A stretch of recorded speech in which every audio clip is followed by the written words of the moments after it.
Okay, तो topic हमारा था सीलेंट रेटा।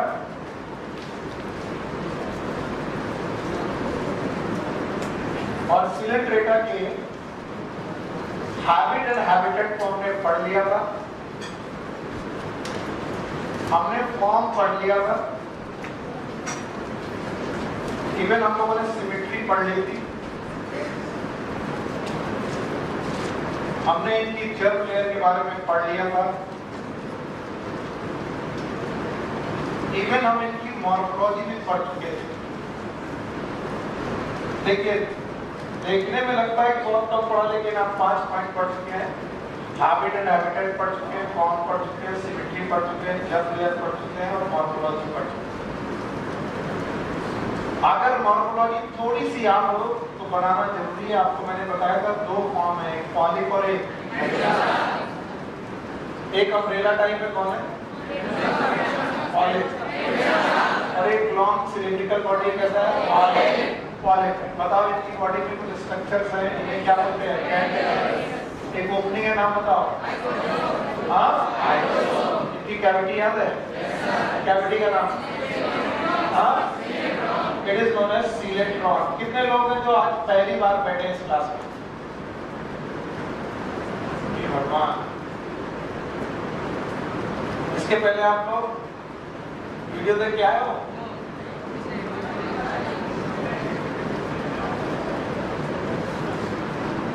कुछ पल्ले नहीं पढ़ रहा हो?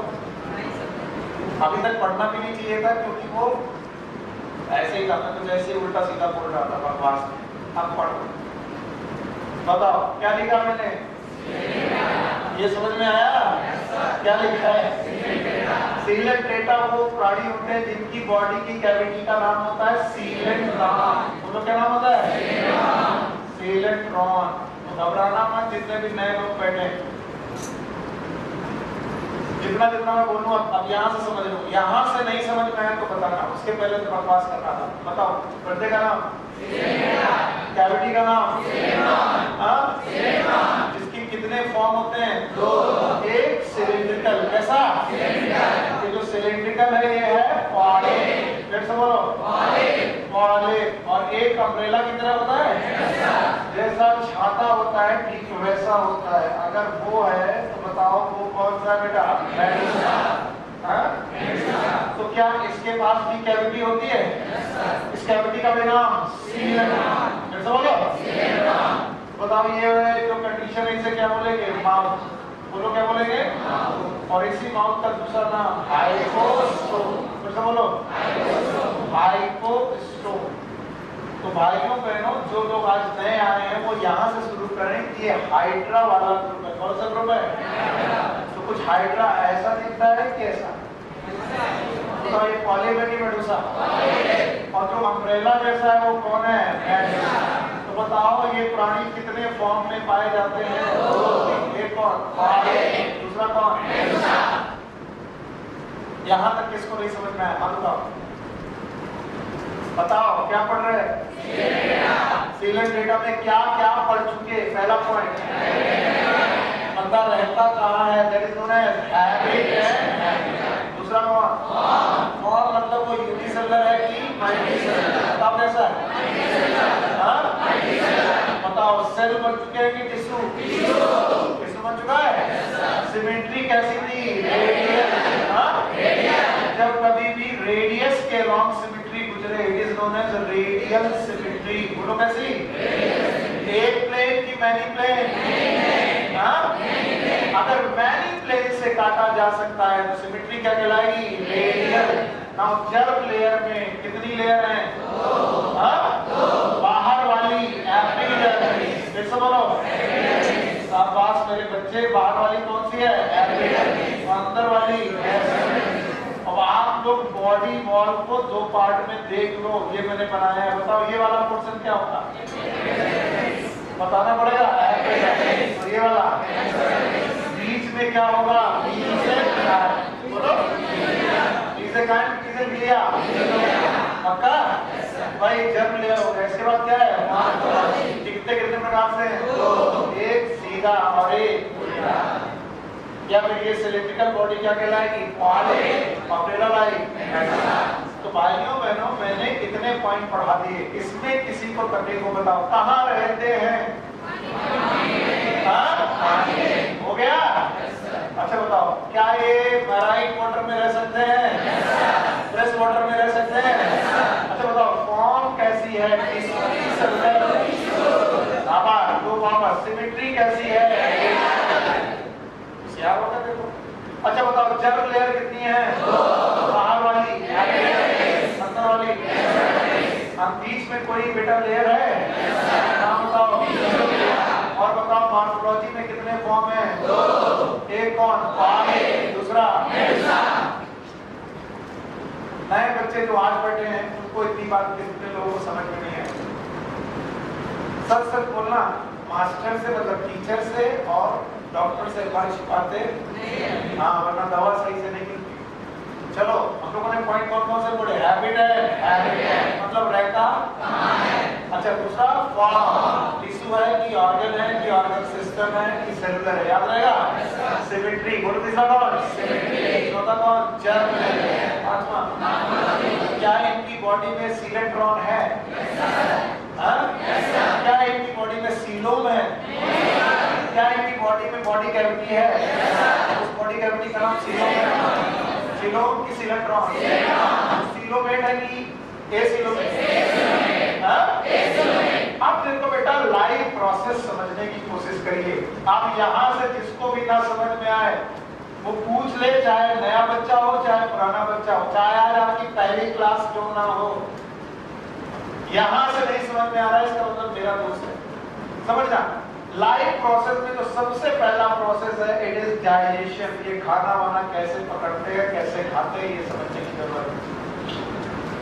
याद रखना, इनके पास है टेंटिकल्स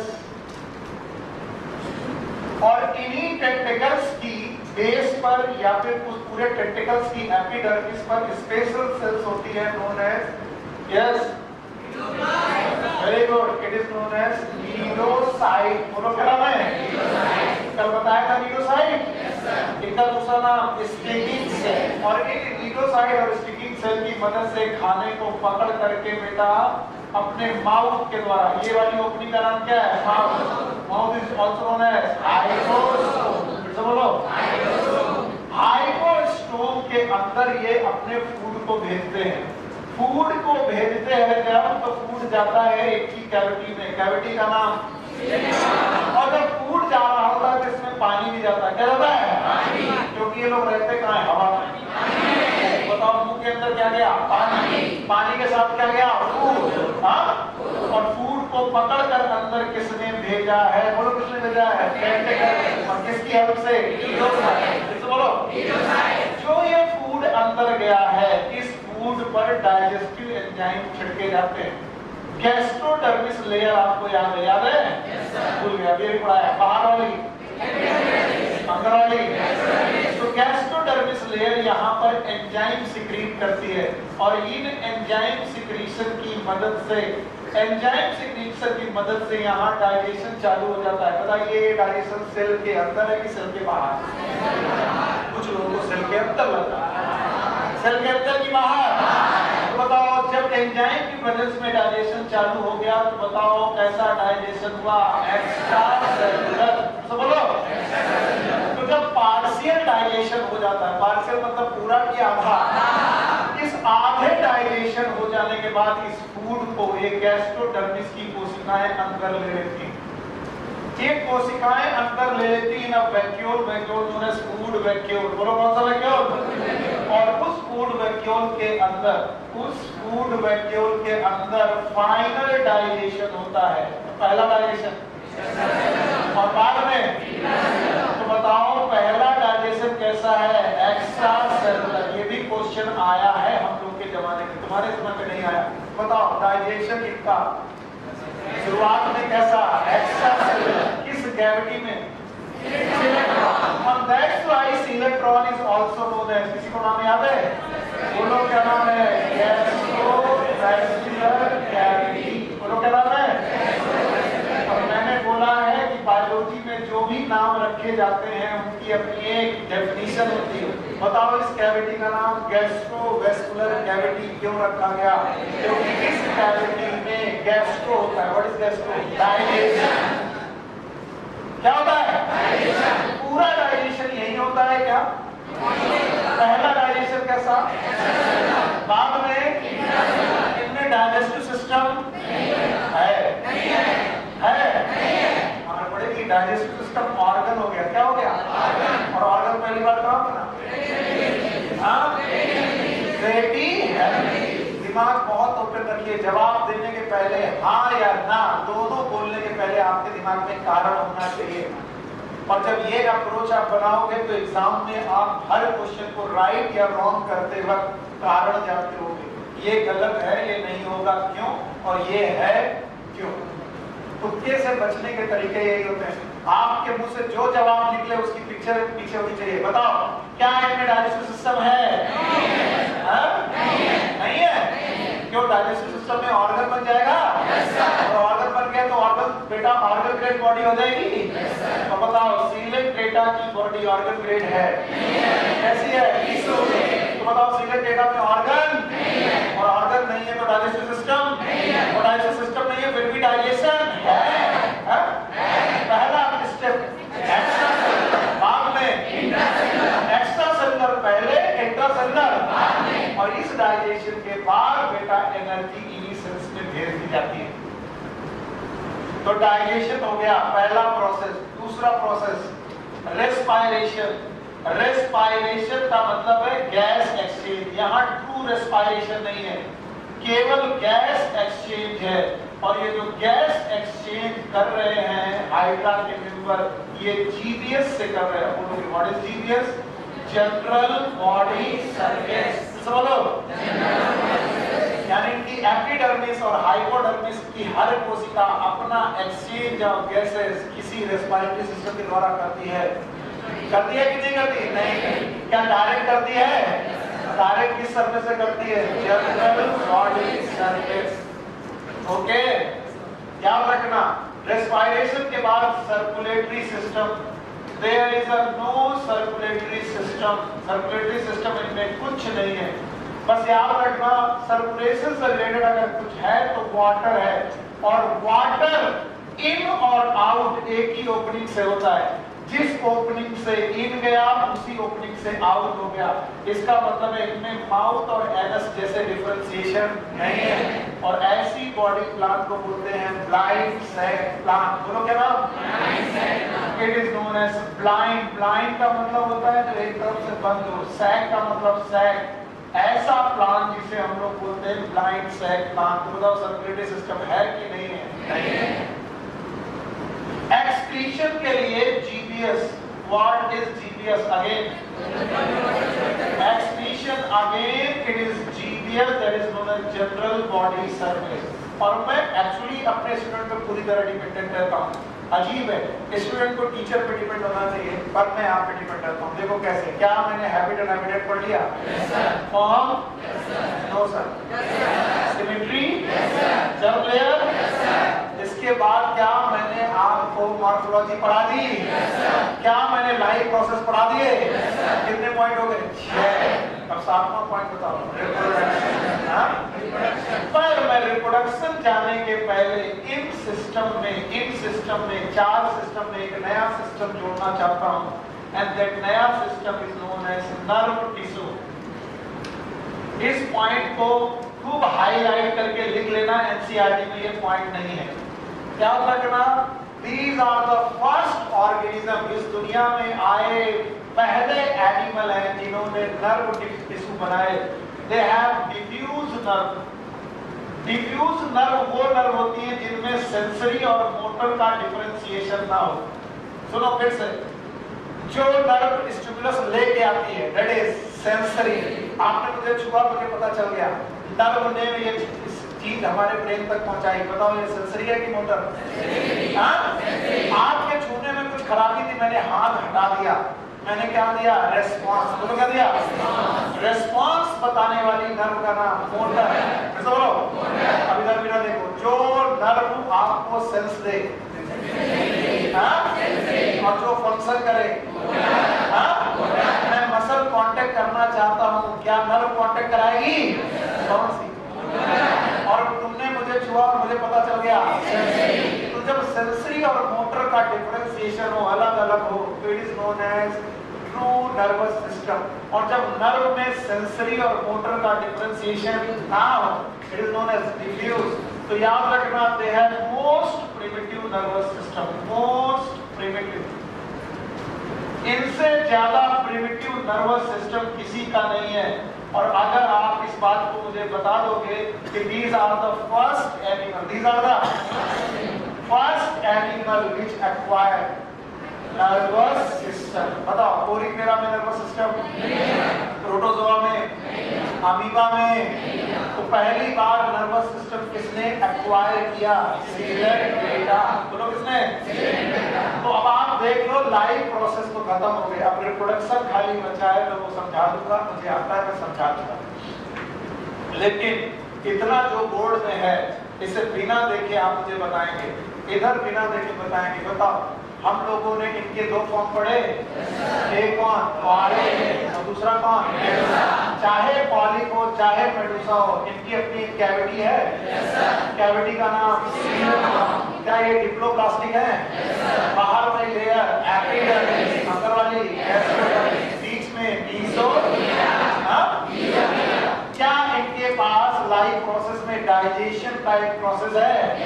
क्या ये खाना अपने हाथ से पकड़ लेते हैं? टेंटिकल से पकड़ते हैं? और क्या उनमें कोई स्पेशल सेल होती है? नाम बताओ। इनमें सबसे खतरनाक टॉक्सिन होता है, यस और नो? सूर्य बाबू, टॉक्सिन का नाम? It is hypnotoxin, not the hepatotoxin. आपकी बात सेलेक्ट कराना है। वैसे हम जिसको बहुत मानते हैं ना, वो क्लास छोड़ देता है, तो छोड़ दोगे क्या? चलो बताओ, हेपेटोटॉक्सिन की हिप्नोटॉक्सिन? दुनिया का सबसे खतरनाक प्रोटीन बढ़ने वाला टॉक्सिन है। और उस टॉक्सिन की वजह से, याद रखना, उस टॉक्सिन की वजह से बेटा ये लोग शिकार करते हैं। क्या? डाइजेशन करते वक्त पहला डाइजेशन कहाँ पर होगा? क्या आपकी कैविटी में होगा? कैविटी का नाम सीलोम है। इलेक्ट्रॉन एक्स्ट्रा सेलुलर के इंट्रा सेलुलर, एक्स्ट्रा सेलुलर के एक्स्ट्रा सेलुलर, पहले एक्स्ट्रा सेलुलर फिर इंट्रा सेलुलर। शाबाश मेरे बच्चे, बताओ कंप्लीट किस में होगा, एक्स्ट्रा में कि intra? Respiration, GBS, GBS, general excretion, excretion होगा कि नहीं होगा? होगा, लेकिन किसके थ्रू? जनरल। पक्का? अच्छा बताओ, मैंने सर्कुलेशन में कुछ बताया? तो क्या पानी ही अंदर और बाहर होगा? दो ओपनिंग होगी? दो ओपनिंग होगी? देखा बहुत ध्यान से, कितनी? एक होगी। क्या प्लांट का नाम? Plant cell plant. फिर से बोलो। अच्छा भाई, इसके बाद नर्वस सिस्टम क्या मोस्ट प्रिमिटिव है?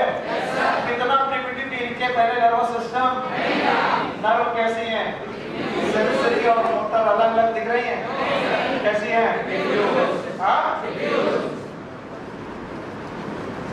मैं इस चैप्टर को खत्म करने के बाद एक दिन दूंगा, और जो बच्चा पूरा का पूरा एनिमल किंगडम सुना देगा खड़े होकर के, आई विल गिव और हर अ प्राइज। और ये प्राइज जरूरी नहीं कि पढ़ाओ, प्राइज का मतलब है कि यहाँ पर आप लोग कुछ ना कुछ करेंगे। याद रखना, मेरे पढ़ाने से तुम्हारा सिलेक्शन नहीं होगा, ये रूल बना लो। टीचर के पढ़ाने से सिलेक्शन नहीं होता, आपके पढ़ने से सिलेक्शन होता है। आप पढ़ने की आदत डालो। जो लोग भी इस एनिमल किंगडम को फॉलो, एनसीईआरटी की पॉइंट, एनसीईआरटी के बाहर में नहीं पूछूंगा, एनसीईआरटी लाइन की 1 लाइन से आखिरी लाइन तक सुना देंगे। मेरे पढ़ाने में गड़बड़ी हो बता देना, सुना देंगे। I will give him a prize, whatever में भी जो भी मेरी क्षमता होगी। आप लोग इसे प्रैक्टिस करते रहिए सुनाने के लिए। इसके पहले मैंने प्लांट किंगडम पढ़ा रखा है, कुछ लोगों ने नहीं पढ़ा है तो जाकर के वीडियो देख रहे हैं। तो जितने चैप्टर हैं उनका एक सुनने वाला सेशन मैं जरूर रखूंगा इस साल। नई चीज है जो मैं ऐड कर रहा हूँ, and that will be on Saturday. That will be on Saturday. Yes, मैंने नहीं सुना? और आप सैटरडे की क्लास प्लीज मत छोड़िएगा। हाथ जोड़ रहा है तुम्हारा टीचर, क्योंकि जब आप याद नहीं करते तो आपको लगता है आज तो पढ़ाएंगे नहीं। मैंने भीड़ कम देखी, मैंने चैप्टर शुरू कर दिया। एक मैं करता हूँ, कुछ करता हूँ, मैंने बुला के आज पूछूंगा, कुछ लोग नहीं आए, ठीक है, नया चैप्टर चालू। तो प्लीज आइए, पढ़ के आइए, सेलेक्ट होना है तो जरूर पढ़ के आइए। आएंगे? नहीं, तुम्हारी हाँ ना में कोई डिफरेंस नहीं है। सेलेक्ट होना है? तो बेटा मेरे पढ़ाने से सिलेक्शन नहीं होगा, आपके पढ़ने से होगा, खुद के पढ़ने से होगा। पक्का? तो दुनिया की किसी भी कोचिंग पे डिपेंड होना बंद कर दो, टीचर पे डिपेंड होना बंद कर दो। किस पे डिपेंड होना है? और अगर खुद नहीं पढ़ रहे हो तो टीचर और कोचिंग को दोष देंगे? नहीं देना, बिल्कुल नहीं। अब आओ, रिप्रोडक्शन इन सीलेंट डेटा। मैंने कल ही आपको बता दिया था 2 तरीके का रिप्रोडक्शन ये लोग परफॉर्म कर सकते हैं। एक है एसेक्सुअल और दूसरा सेक्सुअल। जवाब नहीं आ रहा है इसका मतलब कल भी कुछ सीखा नहीं। पहला कौन? एसेक्सुअल और दूसरा कौन? सेक्सुअल। आज कुछ लोग बैठे हुए हैं, इस वजह से इनके लिए पढ़ाना ही पढ़ाना है। बताओ कितने प्रकार का रिप्रोडक्शन? 2। वन इज एसेक्सुअल, दूसरा सेक्सुअल। मैंने बोला था कितने लोग पॉलिप हैं, कैसे हैं? वो कैसा रिप्रोडक्शन करते हैं? और इस एसेक्सुअल रिप्रोडक्शन में देयर में भी बडिंग, बोलो क्या हो सकती है? क्या इस बडिंग को हम लोगों ने हाइड्रा में रट्टा मारा है? कभी ना कभी तो रट्टा मारा होगा। हाइड्रा क्या करता है? बडिंग। क्या हाइड्रा अपनी बॉडी में बर्ड्स बनाता है और ये बर्ड कट के नई हाइड्रा को पैदा करती है? बताओ ये सेक्सुअल हुआ कि एसेक्सुअल? तो पॉलिप जनरली कैसा रिप्रोडक्शन करते हैं? सेक्स। ये सेक्सुअल की सेक्सुअल। और सेक्सुअल रिप्रोडक्शन करने के लिए क्या होता है? मेडुसा। फिर से बोलो। Thank you very much. It is Medusa. और मेडुसा में पाए जाते हैं गोनेड्स। एनसीईआरटी में कुछ नहीं है इसलिए मैं इसे ज्यादा नहीं पढ़ाऊंगा। और गोनेड्स में बनते हैं गैमीट्स और इन गैमीट्स से बनते हैं लार्वा। इसका मतलब डेवलपमेंट डायरेक्ट है कि इनडायरेक्ट? भाई गैमीट का होगा फ्यूजन, मेल और फीमेल गैमीट का होगा फ्यूजन, जाइगोट बनेगा, जाइगोट से बनेंगे लार्वा। अगर लार्वा बने तो बताओ डेवलपमेंट इज डायरेक्ट और इनडायरेक्ट? बड़ी अजीब बात है, एनसीईआरटी ने सीलेंट डेटा में रिप्रोडक्शन को डिटेल में नहीं पढ़ाया। घर जाओगे तो आपको ये सब एक्स्ट्रा लगेगा, पर आप बोलोगे कितने प्रकार का रिप्रोडक्शन? 2। वन इज एसेक्सुअल, दूसरा सेक्सुअल, पॉलिप और दूसरा। एक अजीब बात है कि हाइड्रा पॉलिप होकर भी सेक्सुअल रिप्रोडक्शन कर सकता है। अजीब कहानी है। हाइड्रा के साथ बड़ी विचित्र बातें हैं। वैसे पॉलिप कैसे होते हैं? सेसाइल। कैसे? सेसाइल मतलब सबस्ट्रेटम से अटैच। सबस्ट्रेटम से हाइड्रा अकेला पॉलिप है जो सेसाइल। फिर से सुनो, हाइड्रा अकेला पॉलिप है जो सेसाइल। हाइड्रा अकेला पॉलिप है जो एसेक्सुअल के साथ सेक्सुअल रिप्रोडक्शन भी कर सकता है। अदरवाइज पॉलिप क्या करते हैं? एसेक्सुअल और मेडुसा। पक्का? क्या इनमें लार्वा होगा? डेवलपमेंट डायरेक्ट की इनडायरेक्ट? एग्जाम्पल आप लिख सकते हो। आखिरी पॉइंट है एग्जाम्पल। आप लोगों को एग्जाम्पल एनसीईआरटी में जो कुछ भी दिए गए हैं पढ़ने चाहिए और समझने चाहिए। देखिए एक एग्जाम्पल दिया है फाइसेलिया, दिया है? तो नहीं दिया? बताओ इसका नाम।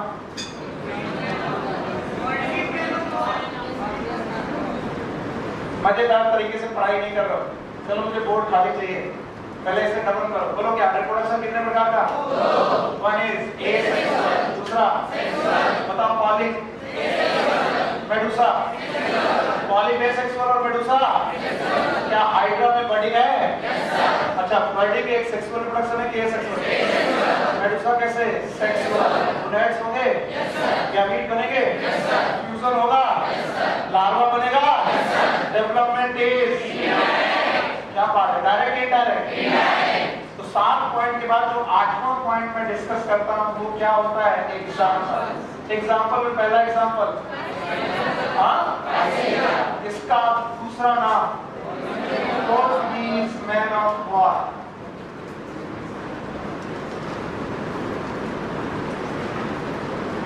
अच्छा, मुझे मालूम है आज नहीं कल ये चीजें भूल जाते हो, तो मैं आपको मिस्टर जैक से मिलाना चाह रहा हूं।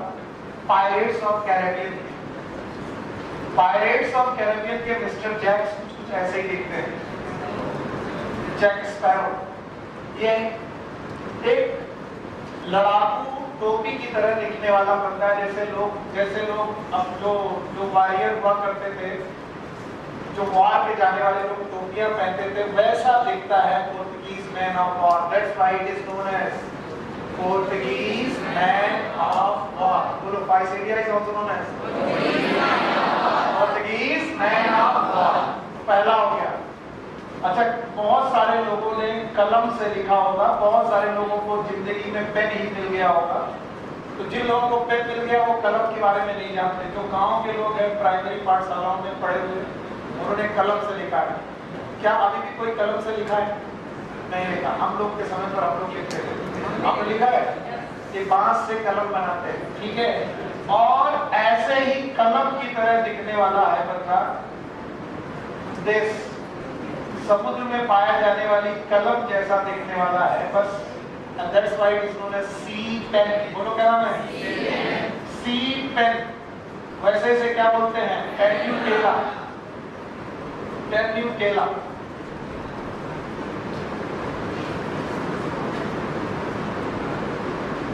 समझ में आ रहा है? नहीं आ रहा है? ये एग्जाम्पल एनसीईआरटी में नहीं है क्या? हाँ? तो तुम ऐसे क्यों देख रहे हो जैसे मैं कुछ अलग पढ़ा रहा हूँ? क्या आप लोगों ने हाथ का पंखा कभी गर्मी में शादी कर रहे हैं? तो जो पंखे जैसे दिखे, हाथ के पंखे जैसा दिखे, that is known as sea fan. बताइए, कुछ नहीं आता। बोलो क्या? कार्बोनिया। फिर से बोलो। क्या ये एग्जाम्पल नहीं है?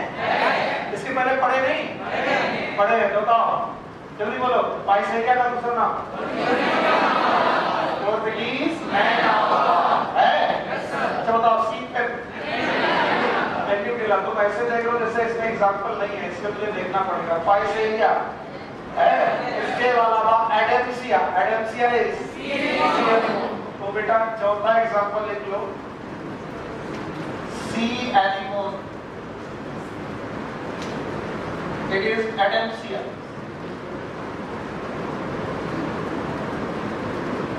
एडेम्सिया। इसके अलावा मीनराइना। पांचवा मेनिनराइना या मीनराइना। बताओ इसका नाम? अच्छा, आज नहीं आप तो कल आप डॉक्टर बनोगे, पैसे कमाओगे। पैसे कमाने के बाद सबसे पहला आप काम करते हो, आप घूमने जाते हो। आपको घूमना होता है इधर उधर, ऑस्ट्रेलिया, मॉरिशस, थाईलैंड, कहीं घूमने जाते हो। तो समुद्रों के किनारे आपको कोरल्स सुनने को मिलता है। कोरल्स बोलते, what is the coral reef? Coral reef अगर कभी शब्द आ जाए कोरल, ये शब्द हमेशा सीलेंट डेटा से रिलेटेड है। किससे? सीलेंट। और ये कोरल्स जो हैं, it is a group of exoskeleton. बहुत सारे सीलेंट डेटा की बड़ी कॉलोनी में इनके पास कैल्शियम कार्बोनेट के एक्सोस्केलेटन होते हैं, कैलकेरियस। और इसी कैलकेरियस एक्सोस्केलेटन के ग्रुप पर एक छोटा सा स्ट्रक्चर बनता है, these are known as corals। उन्हीं में से एक कोरल है जो ब्रेन जैसा दिख रहा है, that's why it is known as brain coral। समझ गए? चलो नाम बताओ, example. Physalia, Portuguese man of war. कभी भूल जाना तो टोपी याद रहे, ठीक है? दूसरा सी पेन, that is पेन्यूटेला। पेन से पेन्यूटेला, ओके। सी पेन, इसके अलावा सी एनीमोन, ब्रेन कोरल, इसके अलावा हाइड्रा, इसके अलावा जेली फिश, याद है? बोलो कौन? ऑरेलिया। बोलो कौन? और इसके अलावा ओवेलिया। बोलो कौन? अब टोटल कितने एग्जाम्पल हो गए? मैंने 5 लिखे हैं, टोटल हो गए 8। एक बार में बताओगे? चलो भाई, एक बार में सारे एग्जाम्पल आपको बताने। बोलो पहला।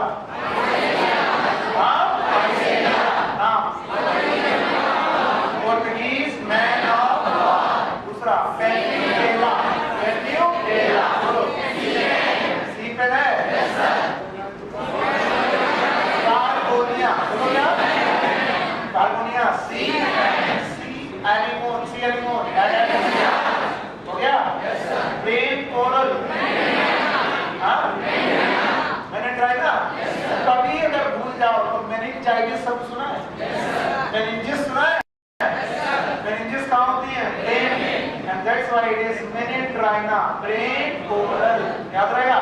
इसके अलावा हाइड्रा, बोलो इसके अलावा जेलीफिश, जेलीफिश इज और इसके अलावा ओवेलिया, बताओ ओवेलिया में अल्टरनेशन ऑफ जनरेशन होता है? पॉलिप से मेडुसा, मेडुसा से पॉलिप से मेडुसा बनने के लिए, और मेडुसा से पॉलिप, क्या इसे अल्टरनेशन ऑफ जनरेशन बोलेंगे? And this alternation of generation is also known as, पक्का? क्या आपको पोरीफेरा और सीलेंट्रेटा की किसी भी लाइन में दिक्कत है? दो फाइलम हुए हैं, तीसरा फाइलम में पढ़ाने जा रहा हूं, इट इज टीनोफोरा।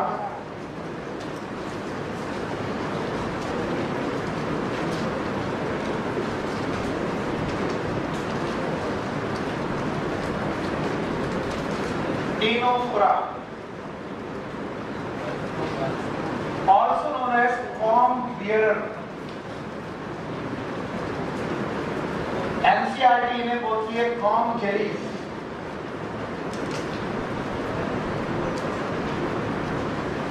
या फिर इन्हीं को बोलती है सी वॉलनट।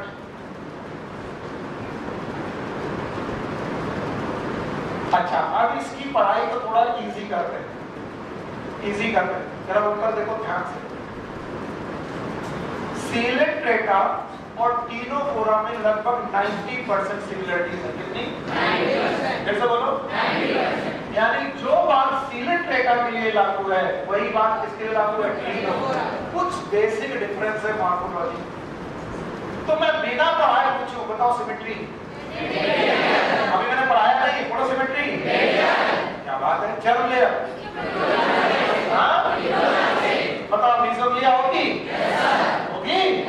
बताओ कैविटी का नाम?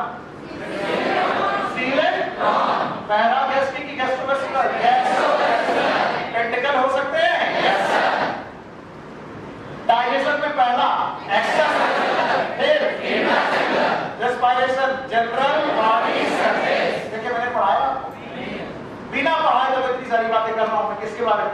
टीनोफोरा। तो टीनोफोरा को पहले तो सीलेंट्रेटा के साथ ही क्लासिफाई कर दिया गया था। पुरानी किताबें टीनोफोरा को अलग फाइलम नहीं मानती थी। पुरानी किताबें टीनोफोरा को सीलेंट्रेटा में ही बेटा इनको क्लासिफाई कर देती थी। तो बता दूं कि टीनोफोरा की जो भी क्वालिटीज है वो सीलेंट्रेटा से बहुत ज्यादा मैच करती है। पर हम ऐसे तो पढ़ेंगे नहीं, ऐसे पढ़ेंगे तो हम हैप्पीजर्ड हो जाएंगे, हमें कुछ समझ में नहीं आएगा हम क्या पढ़ रहे हैं। तो हम इसे अलाइन करेंगे कितने पॉइंट में? 8। कितने पॉइंट में? तो जो पहला पॉइंट है it is habit and habitat. तो आज जो नए बच्चे हमने ज्वाइन किए हैं, जिनकी आज पहली क्लास है मेरे साथ, वो सारे बच्चे इस पॉइंट से आगे बढ़े। तीनों का मतलब ये होता है कॉम्ब, फोरा का मतलब बियरर, जो कॉम्ब जैसे स्ट्रक्चर को रखते हो। दैट्स व्हाई ध्यान रखना है, कॉम्ब जेली, कॉम्ब मतलब फावड़ा।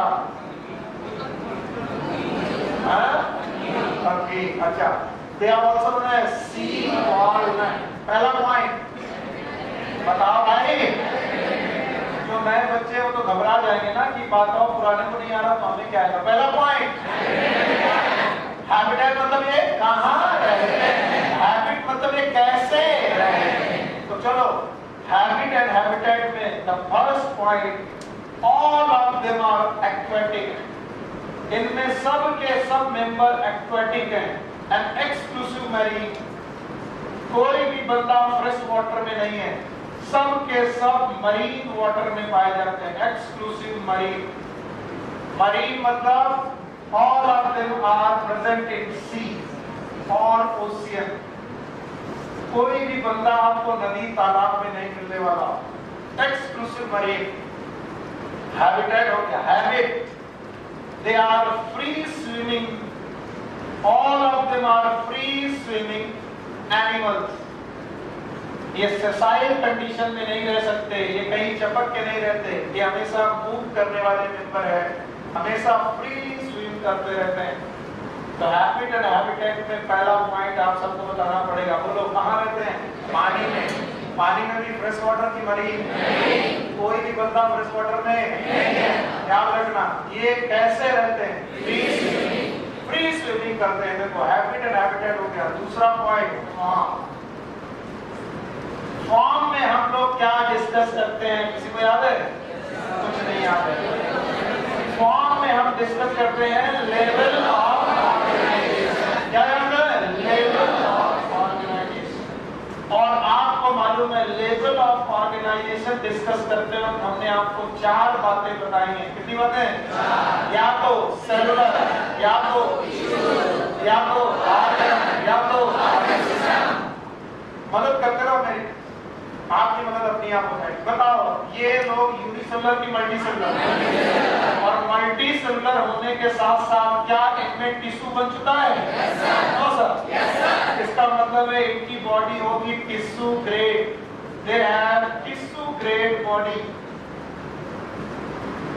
मैंने बोला ना सीलेट डेटा से इनकी मैचअप लगभग 90% है। तो टिश्यू ग्रेड बॉडी है इनमें। ऑर्गन है कि नहीं है?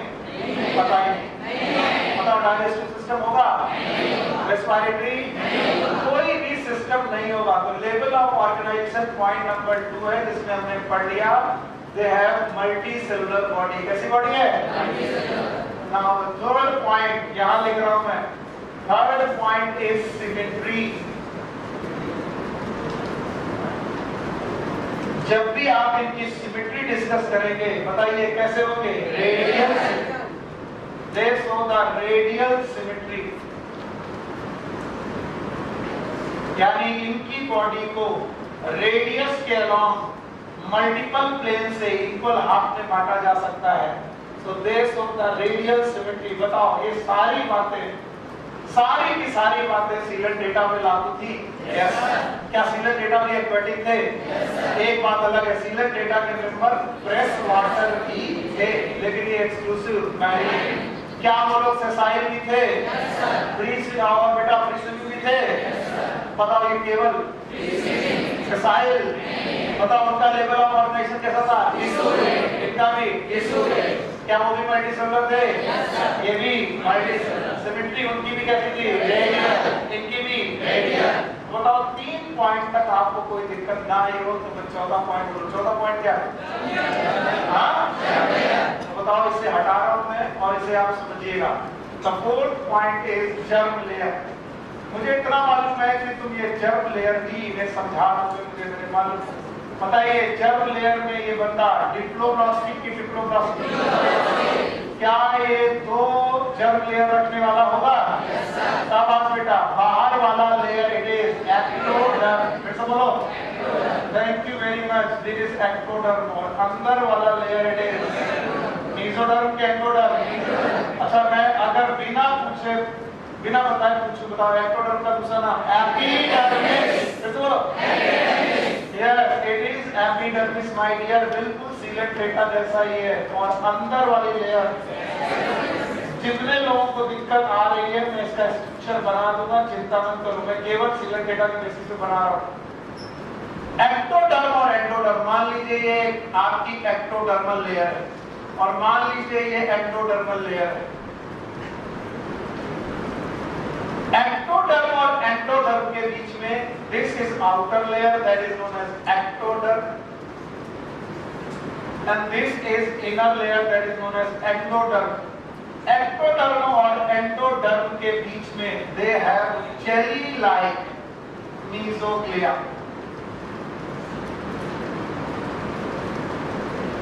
और एक शब्द याद रखना, अनडिफरेंशिएटेड। पता नहीं चल पा रहा कि सेलुलर है कि नहीं है, क्योंकि यहाँ पर कुछ सेल्स भी पाई जाती हैं। So they have the undifferentiated mesoglea, और इस mesoglea का नेचर जेली लाइक है, and that's why they are known as sperm jellies। इनका नाम कॉम्ब जेलीज इसीलिए रखा गया था क्योंकि बॉडी में जेली लाइक अपीयरेंस होता है। अभी मैंने स्ट्रक्चर नहीं बनाया, मैं समझा दूंगा। बताओ कितनी लेयर है?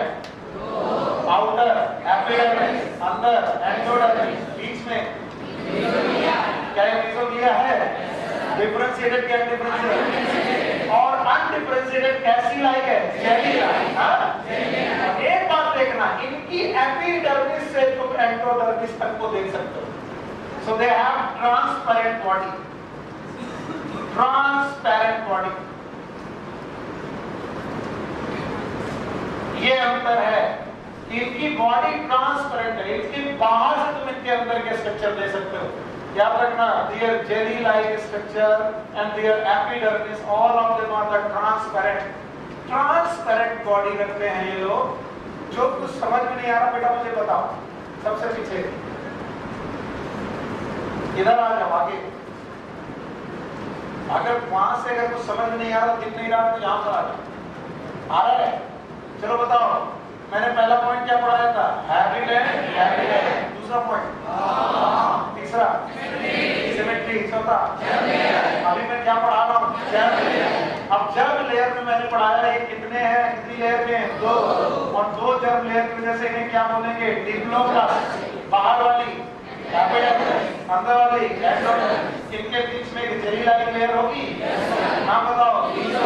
डिफरेंशिएटेड क्या डिफरेंशिएटेड। और इनकी बॉडी कैसी होगी? हाँ? तो हम लोग 4 पॉइंट तक देख चुके हैं। अब इनकी मॉर्फोलॉजी देखते हैं। क्या देखें? मैं एक बार रिवाइज कर रहा हूँ। जर्म लेयर कितनी लेयर? बोलो। बाहर वाली also known as epidermis, अंदर वाली एंडोडर्मिस also known as। हाँ, इनकी पास बॉडी कैविटी है। क्या बेटा? Body cavity also known as सीलेंट्रॉन। आप सीलेंट्रॉन ना बोल सको तो क्या बोलोगे? Gastrovascular cavity. सीलेंट्रॉन शब्द तो किसके लिए है? Coelenterata. तो इनकी कैविटी का नाम गैस्ट्रोवेस्कुलर कैविटी। क्या भैया रिकॉर्डिंग हो रही है? ठीक है।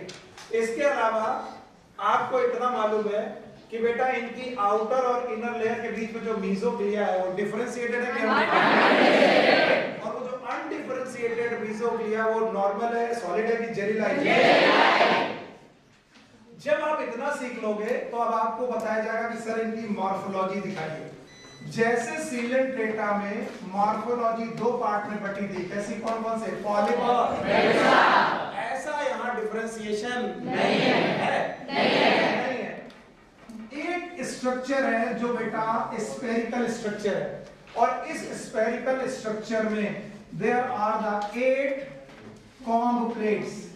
कॉम्ब प्लेट्स का मतलब है वो प्लेट्स जिनमें कॉम्ब्स पाए जाते हैं। तो इट इज 1 2 3, लगभग 8 कॉम्ब प्लेट पाए जाते हैं।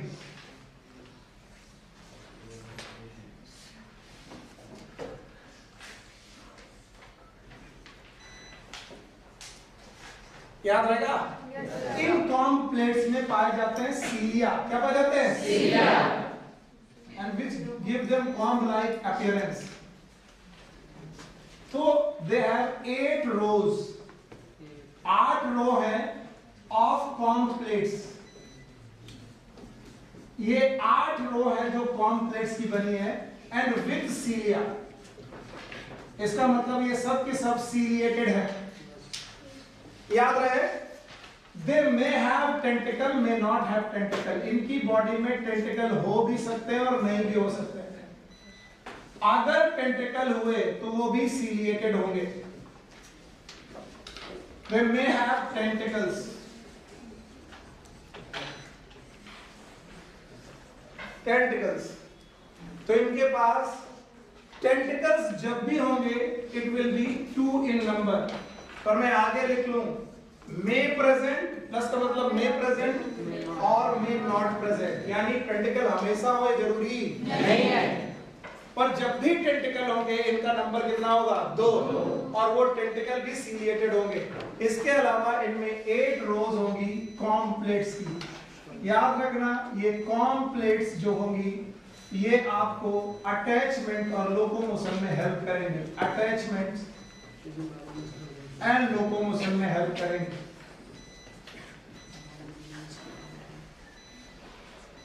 याद रहेगा? ओके। इनकी टेंटिकल में एक स्पेशल सेल होती है, एक बार पूछी गई है हम लोग के जमाने में, बस इनको लिख लेना, एनसीईआरटी में नहीं है। These are known as coloblast cell, and these coloblast cell help in the attachment.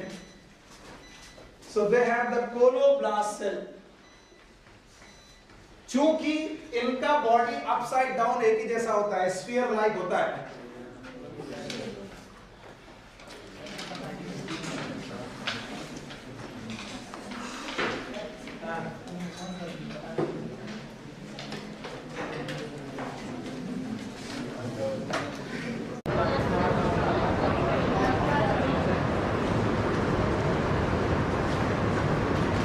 चलो भाई डिवीजन ही कर लो मॉर्फोलॉजी का। तो हम लोगों ने देखा था इनकी बॉडी जो थी वो स्फेरिकल, कैसी थी? और इनमें लगभग 8 फॉर्म प्लेट थी जो रेडियल अरेंजमेंट टाइप था।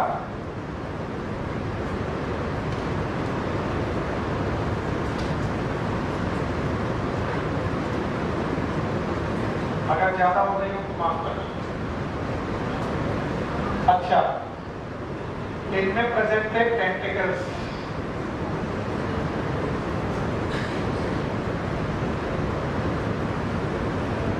मैंने बोला था इनमें एक स्पेशल सेल होती है जिसका नाम है कोलोब्लास्ट।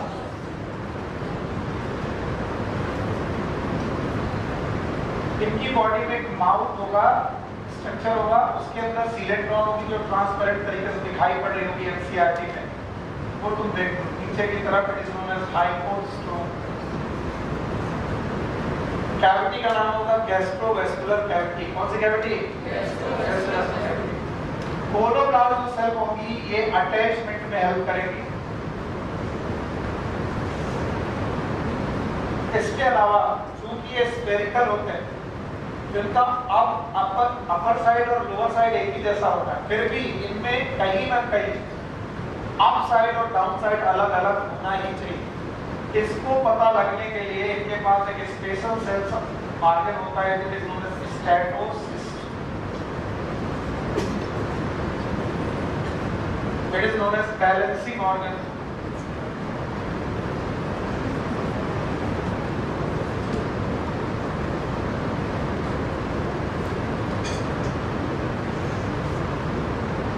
इनके पास एक खास बात होती है, and this is known as bioluminescence.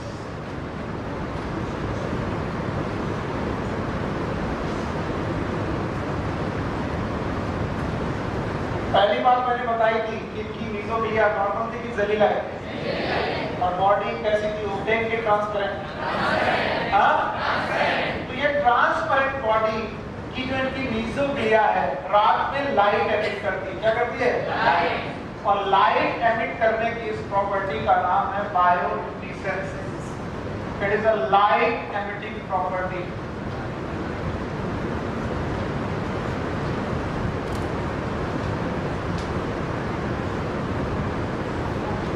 Of animal. कभी कभी समुद्र में कभी घूमने जाओगे आप, कभी ना कभी जाओ तो समुद्र में किनारे जब आप बैठे होगे तो आपको समुद्र में बहुत छोटे छोटे चुनरू जैसे चमकते हुए कुछ चीजें दिखाई पड़ेगी पानी के अंदर। वो लोग कौन लोग हैं बताओ? कीनोफोरा। क्यों? क्योंकि ये क्या एमिट कर रहे हैं? लाइट। लाइट एमिट करना जुगनू का भी काम है, वो भी बायोलुमिनेसेंस करता है। ऐसा ही बायोलुमिनेसेंस हमारे कीनोफोरा के मेंबर भी करते हैं। तो हमने क्या क्या पढ़ लिया? बोलो। हैबिट है। दूसरा तीसरा सिमेट्री, चौथा जर्म लेयर, पांचवा मॉर्फोलॉजी। अब अगर कुछ बचा है तो क्या बचा है? Life process. फिर बोलो।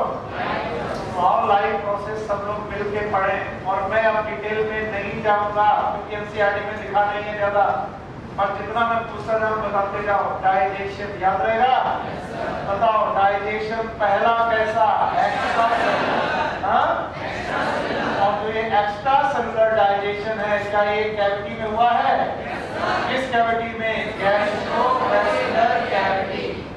It is in gastrovascular cavity. और बाद वाला जो डाइजेशन है वो कैसा है? इंट्रासेलुलर। इंट्रासेलुलर। तो बताओ फाइनल डाइजेशन इनका कैसा है? इंट्रासेलुलर।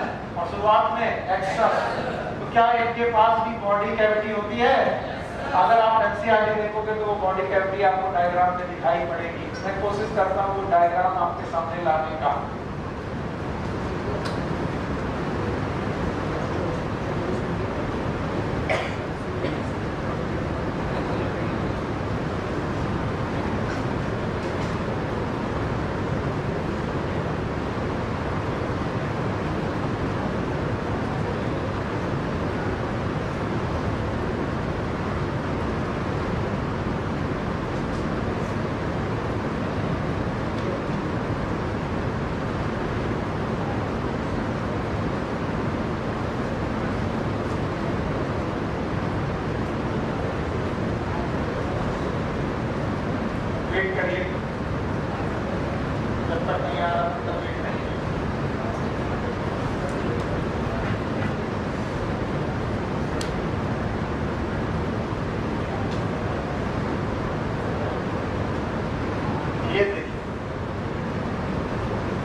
जहां पर मैं पेन चलाऊंगा आपको बताना पड़ेगा वो क्या है।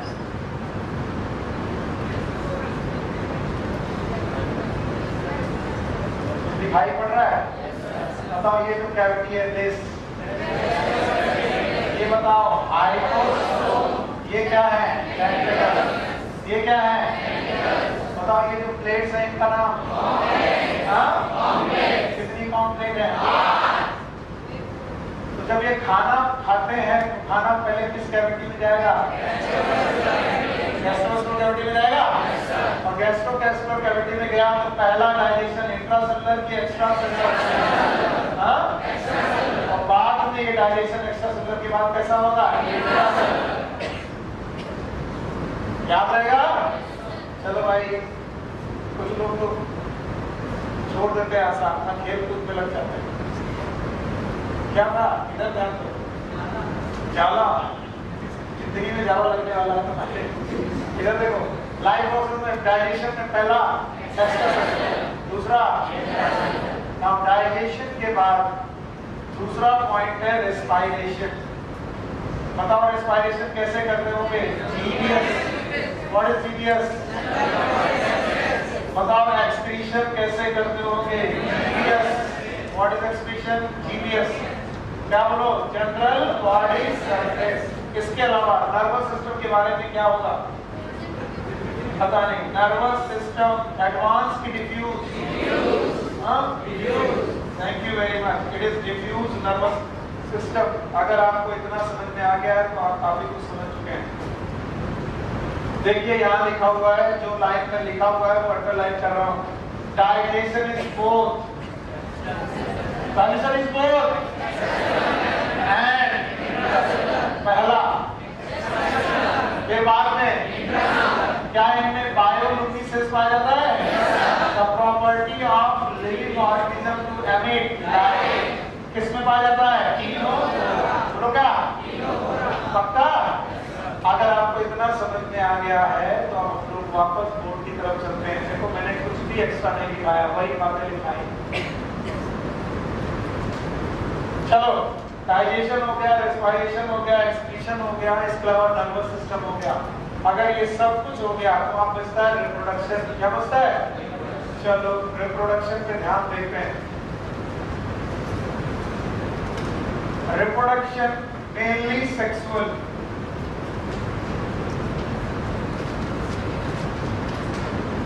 Sexes are not separated.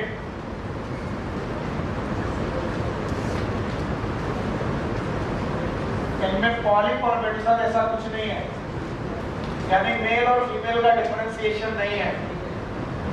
याद रखना, गैमीट मेल और फीमेल गैमीट का फर्टिलाइजेशन एक्सटर्नल होता है।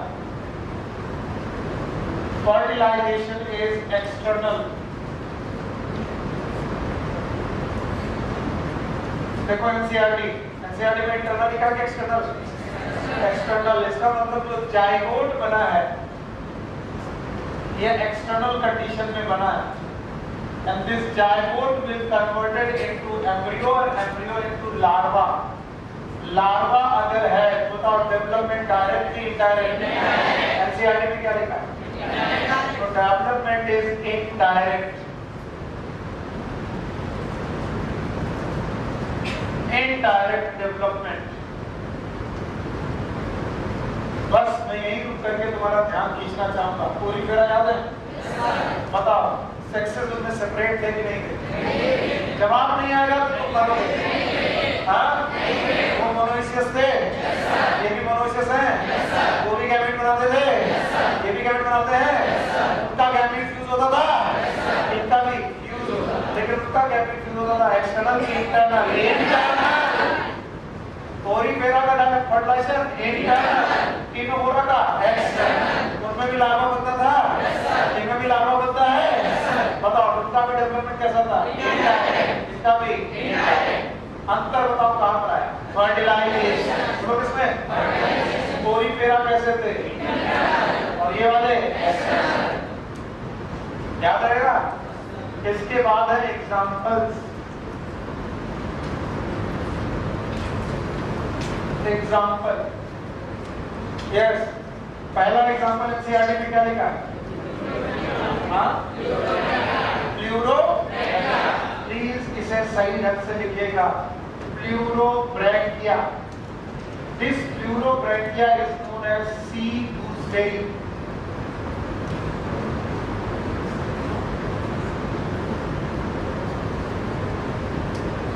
सी गूसबेरी। दूसरा होगा आपकी बुक में लिखा होगा टीनोप्लाना। तीसरा एग्जांपल मैं एक्स्ट्रा लिखा दे रहा हूं, उसको भी नोट कर लीजिए। It is known as hormiphora. अब आप सोचेंगे ये एक्स्ट्रा क्यों लिखाया मैंने? This hormiphora is nothing but sea walnut.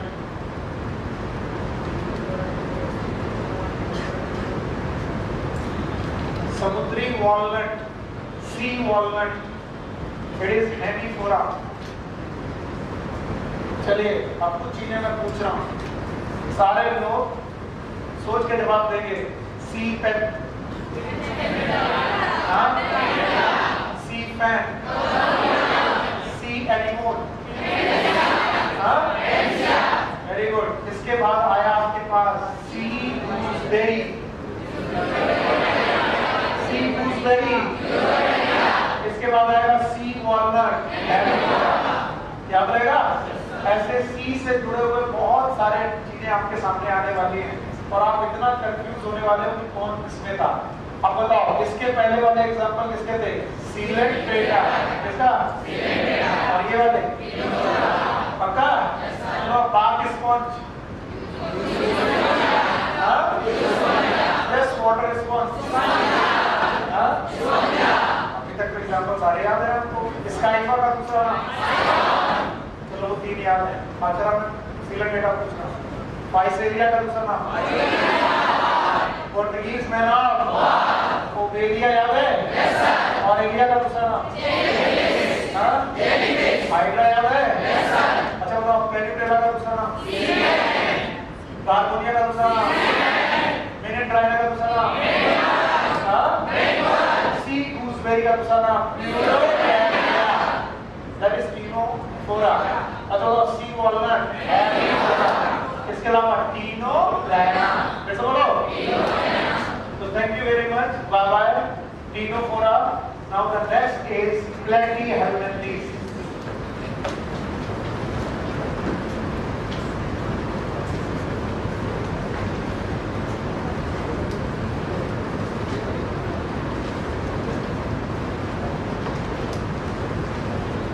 याद रखना कि जो हेल्मिन्थेस शब्द यूज किया जाता है, it is related with the war.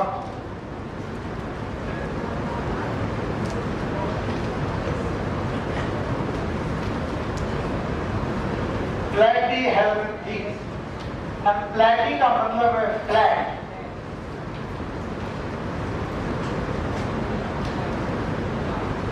Flat मतलब 2 BHK, 3 BHK। फ्लैट मतलब चपटा, and that's why they are known as flat walk.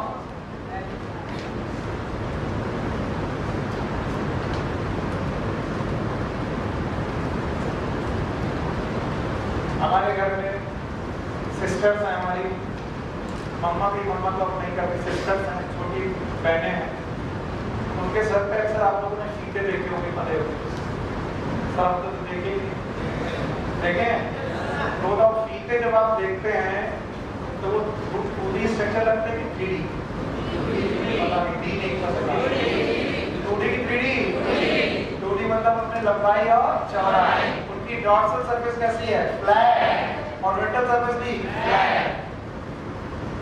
Dorsal और वेंट्रल दोनों सरफेस अगर फ्लैट हो, ऐसे लोगों को फ्लैटी हेलमिंथीज और फ्लैटफॉर्म बोलते हैं। They are dorsally, ventrally flattened surface. So in warm की खास बात है, इनकी बॉडी कभी आपको सिलिंड्रिकल नहीं मिलेगी। आपको इनकी बॉडी अगर बेटा मिलेगी तो पत्ती जैसी चपटी मिलेगी, लाइक दिस, या फिर इनकी बॉडी आपको बिल्कुल फीते जैसी मिलेगी, फीता मतलब रिबन जैसी, लाइक दिस।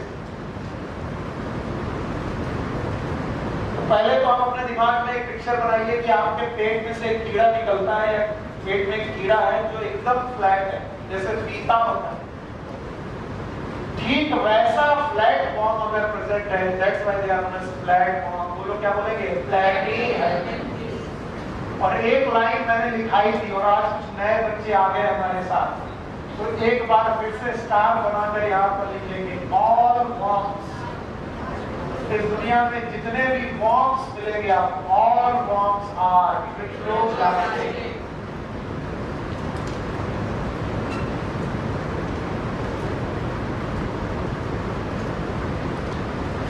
अगर कोई बोले अर्थ वॉर्म, क्रिप्टोप्लास्टिक, बुक वॉर्म, गिनी वॉर्म, टेप वॉर्म, तो कोई भी दुनिया का वॉर्म मिले वो कैसा होगा? क्रिप्टोप्लास्टिक। उसकी बॉडी में कितनी लेयर होगी? बोलो कौन? Ectoderm, mesoderm. ये हो गया इनका परिचय। जरा इनके परिचय में 3 लोगों का परिचय अपने दिमाग में पिक्चर मिला, पूरी तरह दिख रहा है? दिख रहे हैं?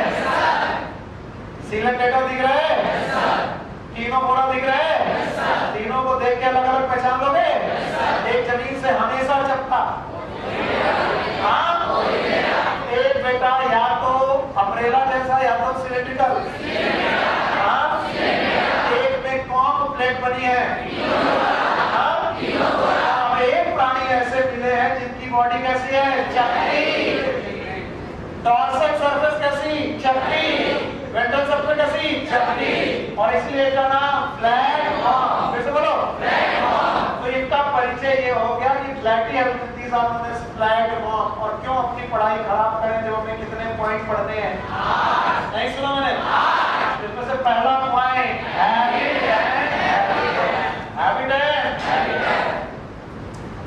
तो सबसे पहले इसका हैबिटेट लिखने की कोशिश करिए। मोस्टली पैरासिटिक, ज्यादातर बंदे पैरासिटिक हैं, मोस्टली पैरासिटिक। और पैरासिटिक में भी एंडोपैरासाइट, जो किसी जानवर के अंदर रहते हैं, endoparasite in animals, even in human being.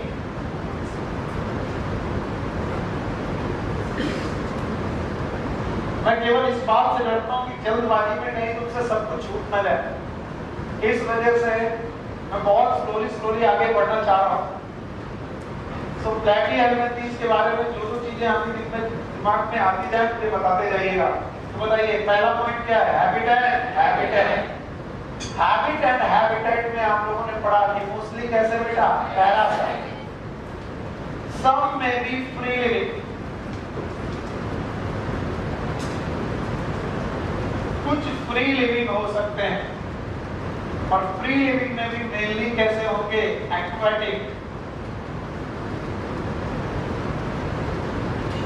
तो हैबिट एंड हैबिटेट इनका यही है कि ज्यादातर ये दूसरे जानवरों के पेट के अंदर या फिर ब्लड के अंदर या फिर कहीं पर भी पाए जाएंगे। मोस्टली एंडोपैरासाइट होते हैं।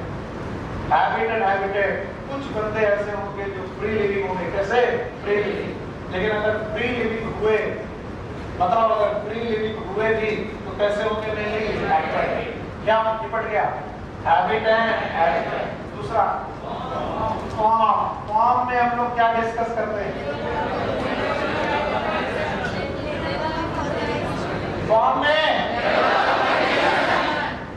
Level of, they are multi cellular. ये सब के सब मल्टी सेलुलर लोग हैं। And the first animal which form organs,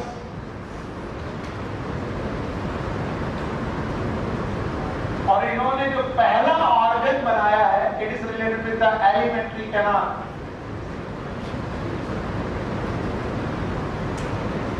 जो पूरी तरीके से सिस्टमिक नहीं बन पाया, सिस्टम के रूप में नहीं बन पाया, लेकिन सबसे पहले ऑर्गेनिज्म है जिन्होंने एलिमेंट्री कैनाल बनाने की कोशिश की। They are multicellular, first animal which forms an organ, and that's why they have the organ grade of organization.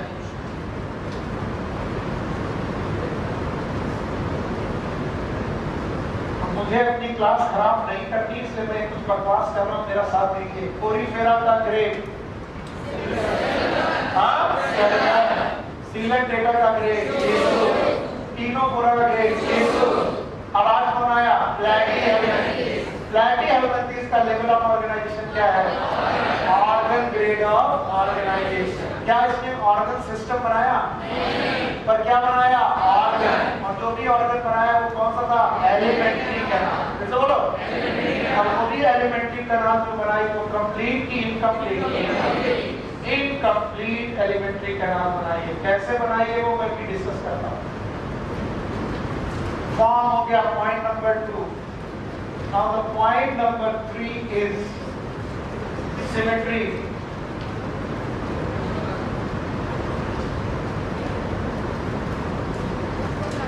They have bilateral symmetry. कैसी? रेडियल की bilateral? Bilateral symmetry.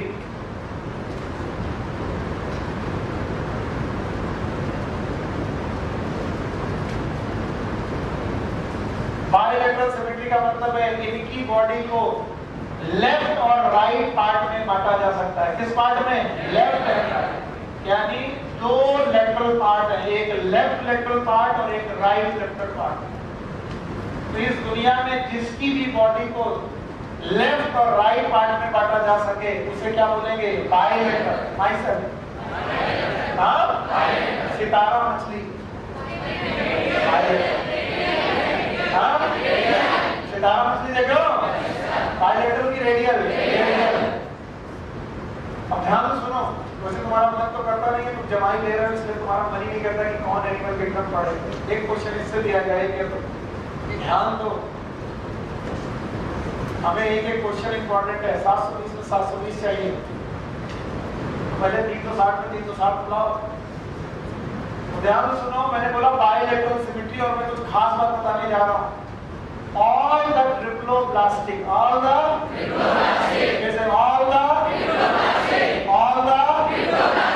organism are having the bilateral symmetry except कौन?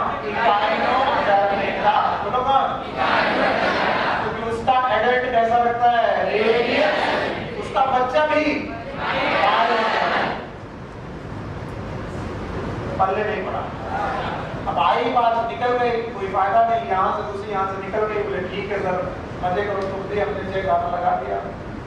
आगे वाले जय माता, पीछे वाले जय माता, जोर से बोलो, आवाज में आ रही, पागल हो तुम। बस यही होता रहता है हमारी क्लास में। फिर मैं बोल रहा हूँ, दुनिया के जितने भी लोग कैसे हैं? ट्रिप्लोप्लास्टिक।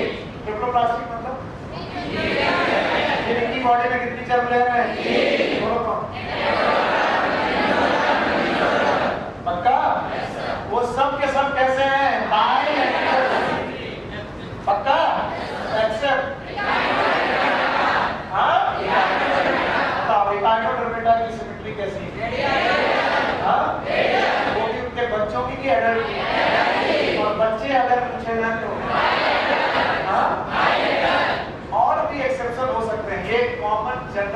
बताइए, जनरल बात।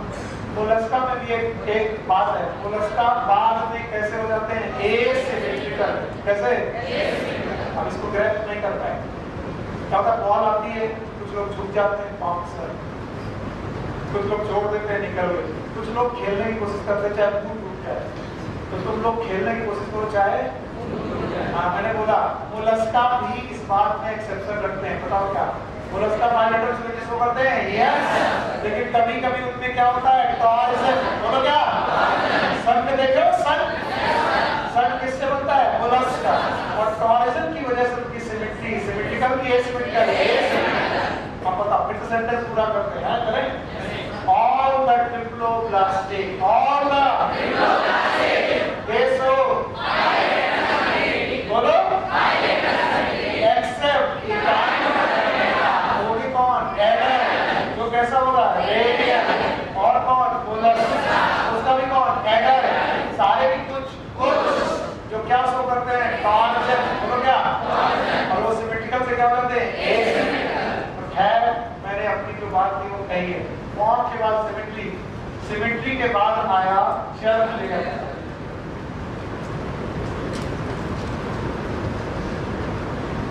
germ layer, and the germ layer के हिसाब से they are triploblastic.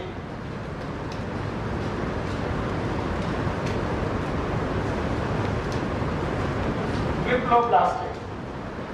और इन तीनों लेयर को एक बार समझना बहुत जरूरी है। तो मैं जर्म लेयर दोबारा पढ़ा रहा हूं।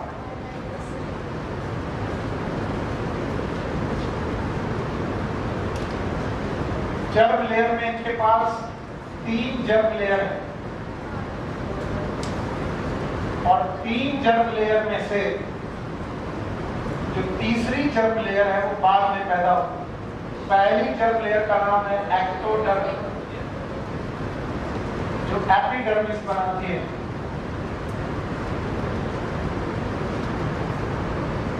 इसके अलावा अंदर वाला है एक्टोडर्म,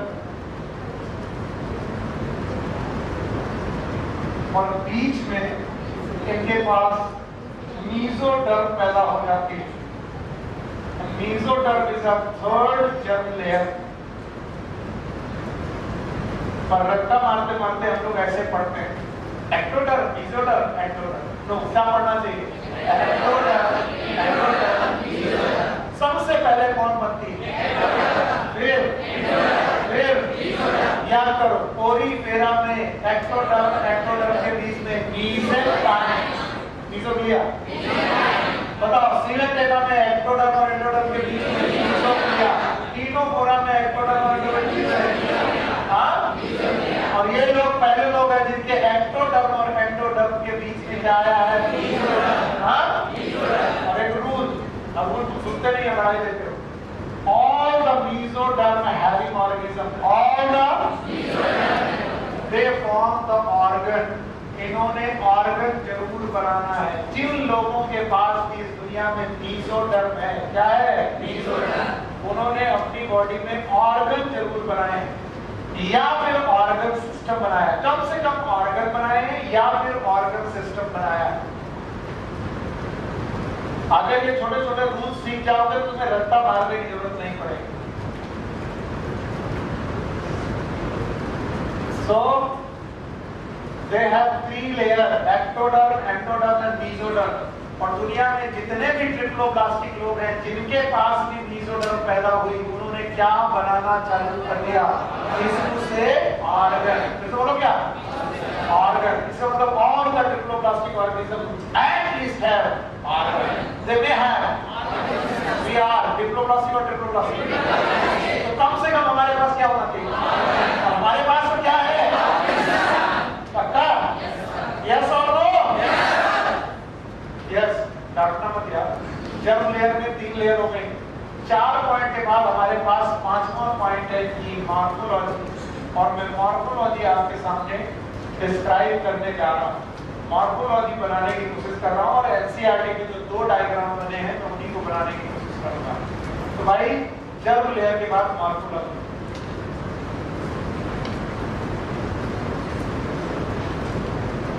याद रखना, they have dorsal and ventral flat body.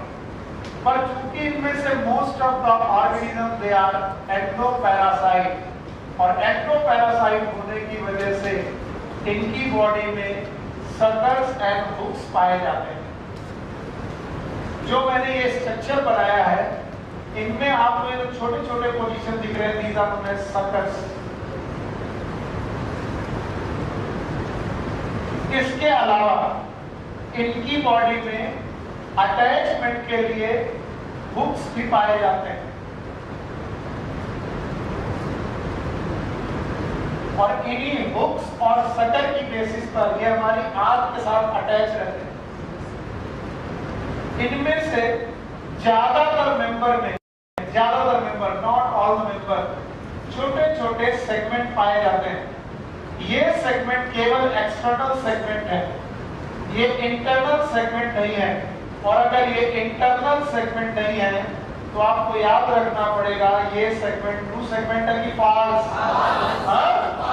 They have the false segmentation.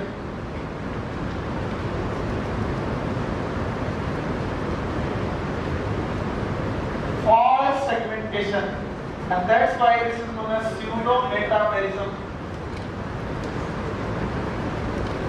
कुछ लोगों ने मैंने बोला और मान लिया, यहीं पर आप गलती करते हो, इसलिए हम तुम्हारा भी काम करते हैं और अपना भी काम करते हैं। मैं तुम्हारी जगह होता दोबारा पूछता, सर नहीं समझ में आया, why they are known as false segmentation? क्योंकि ये सेगमेंट बाहर से दिख रहे हैं, बॉडी के अंदर। अगर इनकी बॉडी के अंदर घुसो तो क्या ये सेगमेंट दिखाई पड़ेंगे? तो केवल एक्सटर्नल सेगमेंट है, एक्सटर्नल सेगमेंट है मतलब बॉडी के बाहर दिखाई पड़ रहे हैं, and that's why it is known as false segmentation, that is also known as pseudo-metamerism. ये जो hooks और suckers हैं, ये अटैचमेंट का काम करते हैं, अटैचमेंट। जब भी पैरासाइट हमारी आंख में रहेगा तो वो हमारी आंख में चपक के रहेगा, और उसको चिपकाने के लिए hooks और suckers की जरूरत पड़ती है। तो जो वॉर्म मैंने आपके सामने बनाया है, it is known as flat worm, also known as पीताम्रमी। सुना है आपने? नहीं सुना? सुना है तो याद रखना, इनकी मॉर्फोलॉजी में स्यूडो सेगमेंटेशन पाए जाते हैं। ठीक इसी तरीके का एक और ऑर्गेनिज्म आपकी बॉडी में बना है जो पत्ती की तरह दिखाई पड़ रहा होगा, लीफ लाइक ऑर्गेनिज्म दिखाई पड़ रहा होगा, उसके पास भी बेटा सकर्स है और उसकी बॉडी भी फ्लैट दिख रही होगी। तो इनकी मॉर्फोलॉजी डॉर्सली वेंट्रली फ्लैटेड हो सकती है, और अगर उनमें सेगमेंटेशन मिले भी तो ट्रू सेगमेंटेशन मिलेंगे कि बेटा सूडो सेगमेंटेशन? Pseudo segmentation. और बॉडी डॉर्सल और वेंट्रल दोनों तरफ से कैसी होगी? हाँ? अब एक बात जो बहुत गौर से सुनना है, इनकी body wall, this body wall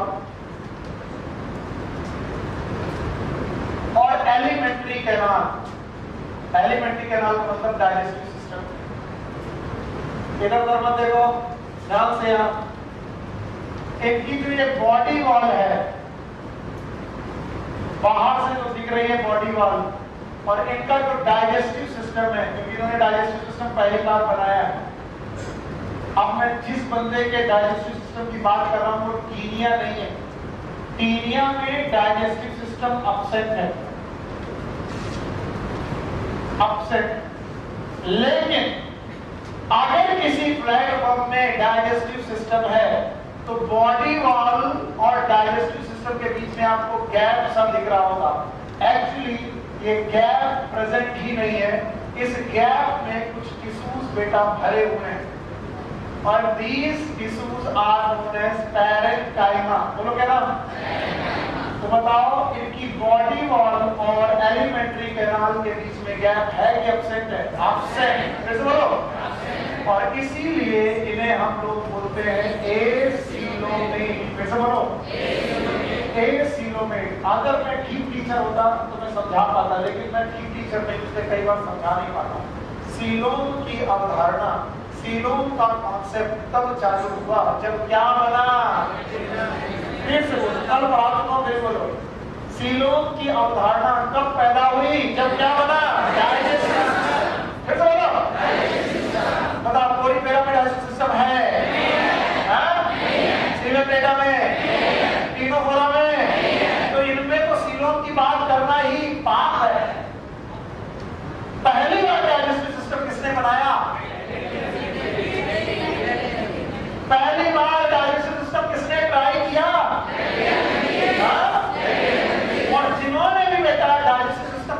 try किया, क्या उनके पास सीलोम की अवधारणा स्टार्ट हुई होगी? यानी उनकी बॉडी वॉल और डाइजेस्टिव सिस्टम के बीच में कहने के लिए कुछ रहा होगा, और जो कहने के लिए रहा उसमें क्या भर दिए गए? पैरेन्काइमा। तो बताओ कैविटी प्रेजेंट की एब्सेंट? तो सीलोम इज प्रेजेंट और एब्सेंट? तो बताओ सीलोम इज एब्सेंट। तो ट्रू एसिलोमिक ऐसे बंदे जो एसिलोमेट है, जिनमें कोई बॉडी कैविटी नहीं है, they are only platyhelminthes. Question फिर सुनो, जो लोग इस क्वेश्चन का जवाब देंगे उसका मतलब वो जाग रहा है।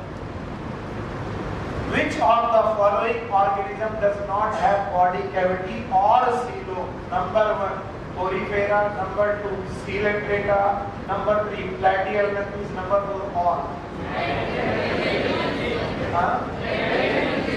Let's say, which of the following organism does not have body cavity or and coelom? क्या पोरीफेरा के पास बॉडी कैविटी है? Yes sir. सीलोम? सीलोटेटा में बॉडी कैविटी है? Yes sir. सीलोम? और प्लैटीहेलमिंथेस में ना कोई बॉडी कैविटी है, ना कोई सीलोम। पल्ले पड़ा? इनका बॉडी कैविटी जैसा शब्द ही के लिए नहीं है, क्योंकि जो भी बॉडी कैविटी आई उसमें कौन घुस गया? पैरेन्काइमा। तो सीलोमेट की है, सीलोमेट। तो क्या इनमें डाइजेस्टिव सिस्टम हो सकता है? Yes sir. क्या इनमें बॉडी वॉल हो सकती है? Yes sir. क्या इनकी बॉडी वॉल और डाइजेस्टिव सिस्टम के बीच में गैप है कि नहीं है? नहीं है। तो वो गैप भरा किससे है? पैरेन्काइमा। और ये पैरेन्काइमा आगे आपको पता चलेगी कि ये पैरेन्काइमा फूड एब्जॉर्प्शन में हेल्प करती है। किसमें बेटा? मैं दिखाऊंगा कैसे फूड एब्जॉर्प्शन में हेल्प करती है। तो मॉर्फोलॉजी आपके सामने हो गई। मॉर्फोलॉजी पढ़ने के बाद हम लोग आगे चलेंगे लाइफ प्रोसेस में। तो पहला लाइफ प्रोसेस जो है हमारे पास आएगा वो है डाइजेशन।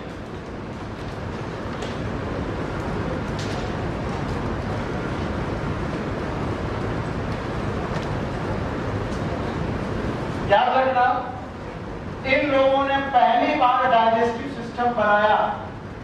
यस, प्लैटीहेलमिंथी के पास डाइजेस्टिव सिस्टम बना, लेकिन डाइजेस्टिव सिस्टम जो था वो इनकम्प्लीट बना। और जो बेटा इनकम्प्लीट डाइजेस्टिव सिस्टम है, इसका मतलब उसमें माउथ तो है,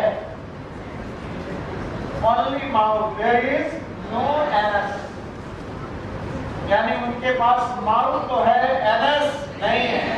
तो बताओ इनकी एलिमेंट्री कैनाल का प्लान कैसा है? बोलो कैसा? लाइन्स है।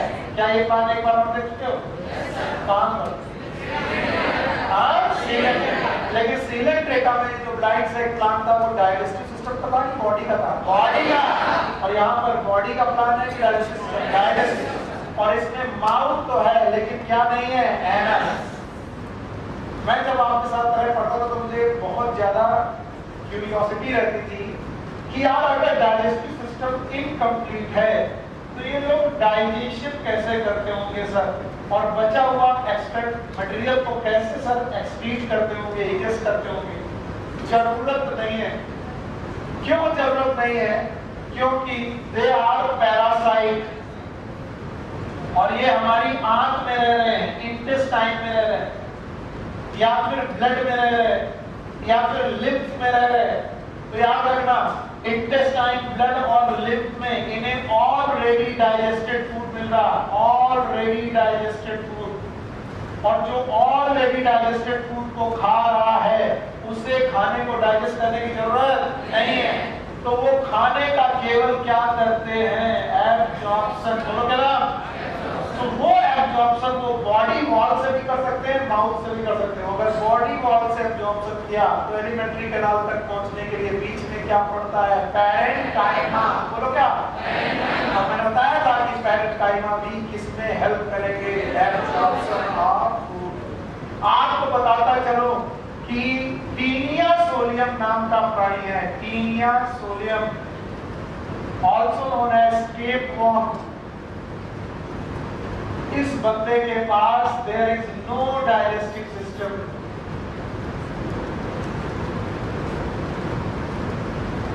इनके पास तो डाइजेस्टिव सिस्टम ही नहीं है। और क्यों डाइजेस्टिव सिस्टम नहीं है? क्योंकि ये जहां रहते हैं उसका नाम है इंटेस्टाइन। वो लोग कहां रहते हैं? इंटेस्टाइन। और इंटेस्टाइन में हम लोग क्या करते हैं? ब्लड पैदा करते हैं। बताओ, हम लोगों ने जो खाना खाया वो खाना हमने कहां पर पचाया? इंटेस्टाइन। और इंटेस्टाइन में डाइजेस्टेड फूड के ऊपर कौन रह रहा है? दिस और टीनिया। बताओ, उसे डाइजेस्ट करने की जरूरत? तो डाइजेस्टेड फूड को केवल क्या करना है? एब्सॉर्ब। और उसके बाद क्या नहीं है? डाइजेस्टिव सिस्टम है। तो उसको माउथ वाला पोर्शन भी नहीं है। तो ये खाना एब्सॉर्ब कैसे करते होंगे? Through body surface. इसका मतलब एलिमेंट्री कैनाल की जरूरत किसे नहीं है? तो बताओ, डाइजेस्टिव सिस्टम हमेशा प्रेजेंट रहेगा? No, may present, may not present. लेकिन जिनमें प्रेजेंट है उनमें कंप्लीट, इनकम्प्लीट, इनकम्प्लीट, कंप्लीट।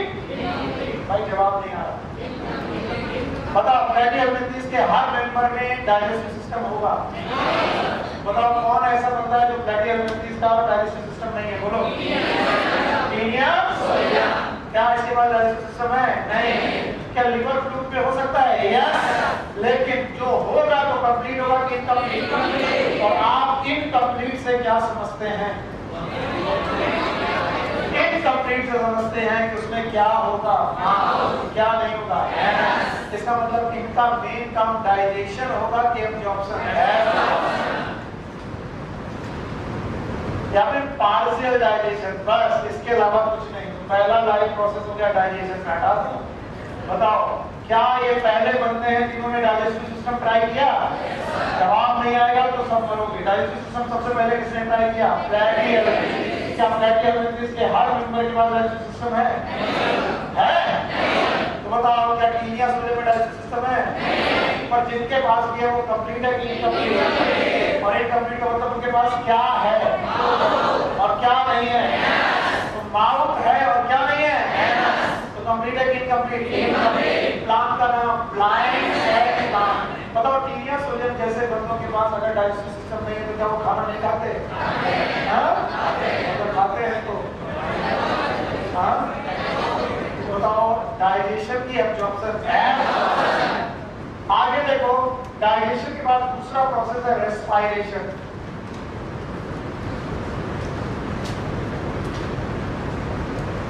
आप लोगों से वैसे आपका टीचर हाथ जोड़ेगा तो अच्छा नहीं लगेगा, मैं जानता हूँ। मैं हाथ जोड़ के मतलब समझो कि मैं जोड़ रहा हूँ। ये चैप्टर ऐसे हैं जिनको पढ़ा नहीं अगर मेरे पढ़ाने के बाद, तो ये सब्लिमेशन करते हैं। What is sublimation? कोई मैटर ऐसा सुना है जो सीधे सॉलिड से सीधे वेपर बना दे? सब्लिमेशन है। तो ये जाते तो सॉलिड ग्रुप में यहाँ पर रुकते इधर गया और कल उधर जब लौट के आओगे क्या पढ़ाया था? कुछ नहीं पढ़ा। तो कुछ चैप्टर ऐसे हैं जैसे प्लांट किंगडम हो गया, एनिमल किंगडम हो गया, मॉर्फोलॉजी हो गई, एनाटॉमी हो गई, स्ट्रक्चरल ऑर्गेनाइजेशन हो गया। टीचर जितना मेहनत करेगा उससे 2 गुना 3 गुना आपको मेहनत करके उसे रिटेन रखना। और मैं रिटेन रखने का तरीका सिखाता हूँ। कितने पॉइंट? 8। तो कम से कम वो 8 पॉइंट याद रखो। रेस्पायरेशन, एक रूल बना लो, ऑल एंडोपैरासाइट, इस दुनिया में जितने भी एंडोपैरासाइट हैं, ऑल एंडोपैरासाइट आर फैकल्टेटिव एनाएरोब।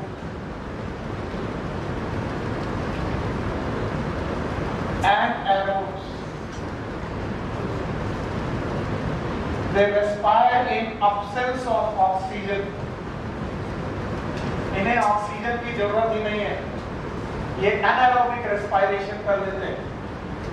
इसलिए इनको सिस्टम की जरूरत भी नहीं है, गैस एक्सचेंज करने की जरूरत नहीं है। All the endoparasaite are facultative anaerobes. So they respire in absence of oxygen. So generally respiration की जरूरत नहीं है। पर अगर कोई फ्री लिविंग हुआ, अगर फ्री लिविंग हुआ और रेस्पायरेशन की जरूरत हुई, तो बताओ what is GPS? General body surface. इसके बाद सर्कुलेटरी के बारे में कुछ नहीं लिखना, बट एक्सक्रीटरी के बारे में लिखना है, बहुत संभाल के लिखना। जो भी मैं पढ़ा रहा हूँ बहुत ध्यान से लिखना। ये पहले ऑर्गेनिज्म है, द फर्स्ट ऑर्गेनिज्म जिन्होंने एक्सक्रीशन के लिए एक स्ट्रक्चर बनाया। चलो मैं पूछता हूँ, Porifera, general body surface, सिलेक्टेटा, नीलोफोरा, but these are the first animal जिन्होंने एक सेल बनाई और वो सेल फ्लेम जैसी दिखती है। It look like flame, and that's why this cell is known as flame cell, also known as protonephridia.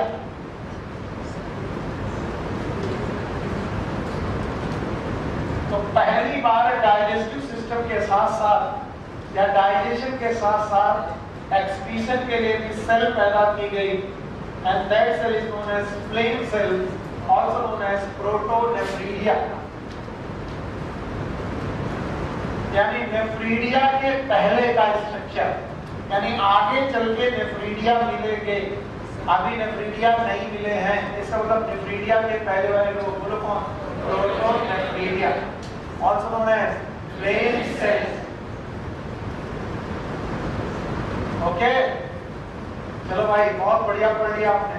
उससे जा रहा हूँ, रेस्पायरेशन, ये बंदे का एक्टोपैरासाइट है। तो बताओ एरोबिक क्या aerobic? Aerobic. Respiration in presence of oxygen की एब्सेंस। अगर फ्री लिविंग हुआ तो बताओ किसके द्वारा? General body. सर्कुलेटरी सिस्टम नहीं है, एक्सक्रीटरी सिस्टम के लिए, एक्सक्रीशन के लिए क्या इनके पास स्पेशल सेल आई है? सेल का नाम brain cell, also known as protonephridia. याद रखना, नर्वस सिस्टम में एक छोटी सी बात पढ़नी है आपको। ये पहले बंदे हैं जिन्होंने अपनी नर्व को कलेक्ट करके गैंग्लिया बनाने की कोशिश की। आपकी बुक में नहीं मिलेगा, ध्यान सुनना। They try to form the nerve ganglia। इन्होंने पहली बार नर्व की गैंग्लिया बनाने की कोशिश की, और बहुत प्रिमिटिव गैंग्लिया अगर कहीं मिलेगी तो वो केवल और केवल प्लेटी हेलमिंथी से मिलेगी। देखो, जो लोग बैठे बैठे केवल सुन रहे हैं वो ध्यान सुने एक बार और। यही गैंग्लिया आगे चल के ग्रे मैटर और व्हाइट मैटर बनाती है। क्या? और एक स्ट्रक्चर पैदा करती है। बोलो कौन? ब्रेन। इसका मतलब ब्रेन बनने की शुरुआत किसने कर दी? प्रोटोनेफ्रिडिया। अरे सॉरी, प्लेटी हेलमिंथी। इसका मतलब प्लेटी हेलमिंथी ने पहला ट्राई किया कि नर्व को क्या किया? कलेक्ट, और क्या बनाया? हाँ, नींद आ रही है? हाँ, बोला यस सर, यस सर। खड़े हो, मुजरा करे तो आइए, खड़े हो, खड़े हो। Yes yes yes. आपने कहा कि नींद आ रही है, कहा तो झूठ नहीं बोलते मुझसे।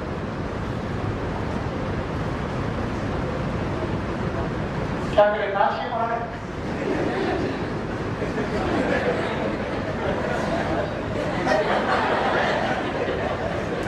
अरे आइटम पैक।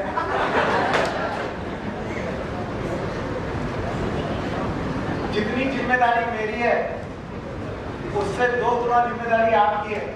हर चीज में एंटरटेनमेंट नहीं होता। Ganglia ganglia ganglia ganglia. हाँ यार, बड़ा अच्छा पढ़ा रहा है। और हमने क्या बोला कि नर्व जब कलेक्ट होती है, क्या तो बेटा गांठ जैसा स्ट्रक्चर बनता है। नाम बताओ। तो गैंग्लिया बनने की शुरुआत क्या सिलेक्टेटा ने की? नीलोफोरा ने की? किसने की? यही गैंग्लिया आगे डेवलप होते होते क्या बनेगी? हम लोग क्या रखते हैं? Brain is nothing but the collection of nerve. किस फॉर्म में? 2, एक ऑन ग्रे मैटर और एक on white matter. Fibre is white matter और साइटोन इज ग्रे मैटर। तो अगर कॉन्सेप्ट समझना चाहते हो तो सोचो कि ब्रेन की शुरुआत अभी हुई नहीं है, लेकिन ब्रेन की गैंग्लिया जैसा स्ट्रक्चर सबसे पहले कहां पर बना? अब ध्यान सुनो, रिप्रोडक्शन क्या बताएं और कैसे बताएं, है ना? बताओ ये यूनिसेक्सुअल है कि बाइसेक्सुअल? बताएं। यूनिसेक्सुअल की बाइसेक्सुअल? बाइसेक्सुअल मतलब मोनोइसियस की डाइसियस? हाँ? अच्छा बताओ क्या इन्हें हर्माफ्रोडाइट बोलेंगे? तो they are hermaphrodite.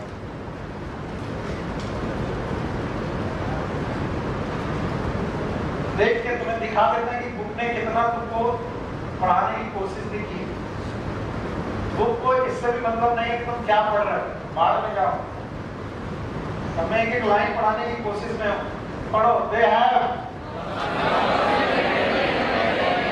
S called as, बाकी तुम कहाँ देख लो फिगर में, कौन सा फिगर पता नहीं। These are mostly found in including flag of our bilateral significance or with क्या present है present is the say some of them absorb from the dietary through। बताओ ये इनके पास डाइजेस्टिव सिस्टम नहीं है, नाम बताओ। Specialized cells are called as help in sexes are not fertilization. Development is through many larval stages. Some are like planaria, others high degree of reproduction capacity. Example: Tinea, Platyhelminth, Gaia। और हम कितने से लगे पड़े मेरा sir मजा नहीं आ रहा, आनंद नहीं आ रहा। अगर ऐसे पढ़ा देते ना तो तुम तुरंत खांसते और कहते सर 1 मिनट में आया और गायब हो गया। क्योंकि ऐसे जो तुमने देखा ना, इसका एक पिक्चर तुम्हारे दिमाग में बना। आप बताओ, यहाँ पर तो केवल इन्होंने फ्लेम से लिख दिया, क्या दिखाया फ्लेम से? क्या आपके दिमाग में फ्लेम से रहा है? नहीं है, बोले नहीं है। अरे पागलों, और मैं रिप्रोडक्शन पे ज्यादा ध्यान नहीं दे रहा हूं। बताओ सेक्सेस आर सेपरेट और नॉट सेपरेट? फर्टिलाइजेशन इंटरनल और एक्सटर्नल? हां, development is through any larva. इनका एक प्राणी है, नाम है dugesia. Dugesia it is also known as planaria. बोलो क्या बोलते हैं? और इस प्लानेरिया में हमें सिखाया गया है कि दिस प्लानेरिया है हाई रीजनरेशन कैपेसिटी। बोलो क्या? इनके पास रीजनरेशन की कैपेसिटी है, यानी अगर इनकी बॉडी को आप काट दो तो कटे हुए पार्ट से, मान लो आपने इनकी बॉडी को काट दिया, इतना पार्ट काट दिया, कटे हुए पार्ट से पूरा पार्ट बन जाता है। This is known as high regeneration. क्या नाम है इसका? डुजेसिया, also known as planaria। फिर से बोलो planaria। अब याद रखना इनके 2 और एग्जांपल है। One is known as Taenia solium, also known as tapeworm। बोलो क्या नाम? दूसरा कौन? एसिडोरा, also known as liver। एक चीज है जो मैं चाहता हूँ कि तुम बार-बार सुनो, मैं चाहता हूँ कि बार-बार सुनो। Their development is by, फिर से बोलो, फिर से बोलो। इसका मतलब वन लार्वा की मैनी लार्वा? अगर मैनी लार्वा है तो ध्यान से सुनना जो मैं कह रहा हूं। याद रखना इसमें से टीनिया सोलियम की लाइफ साइकिल बड़ी कॉम्प्लेक्स, ऑल्दो दी नहीं है फिर भी सर पढ़ा रहे, आउट ऑफ एनसीईआरटी पढ़ाने की कोशिश कर रहे। टीनिया सोलियम ह्यूमन की बॉडी में रह रहा, आदमी की बॉडी में रह रहा। आज भगवान तुम्हारी बुद्धि चल जाए 10 मिनट के लिए, मेरा काम बन जाएगा, तुम्हारा भी काम बन जाएगा। बताओ, मैं एक आदमी हूँ जिसके अंदर, मैं ह्यूमन बॉडी के अंदर कौन रह रहा? Taenia solium. कहाँ पर रह रहा? Thank you very much. कहाँ पर रह रहा? और इंटेस्टाइन में रहते हुए टीनिया सोलियम कर रहा है रिप्रोडक्शन। क्या कर रहा है? रिप्रोडक्शन कहाँ कर रहा है? हमारी इंटेस्टाइन की अपनी इंटेस्टाइन, तो हमारी इंटेस्टाइन में रिप्रोडक्शन कर रहा है। इसका मतलब रिप्रोडक्शन के दौरान क्या पैदा हो रहा है? लार्वा। तो कहाँ पैदा हो रहा है?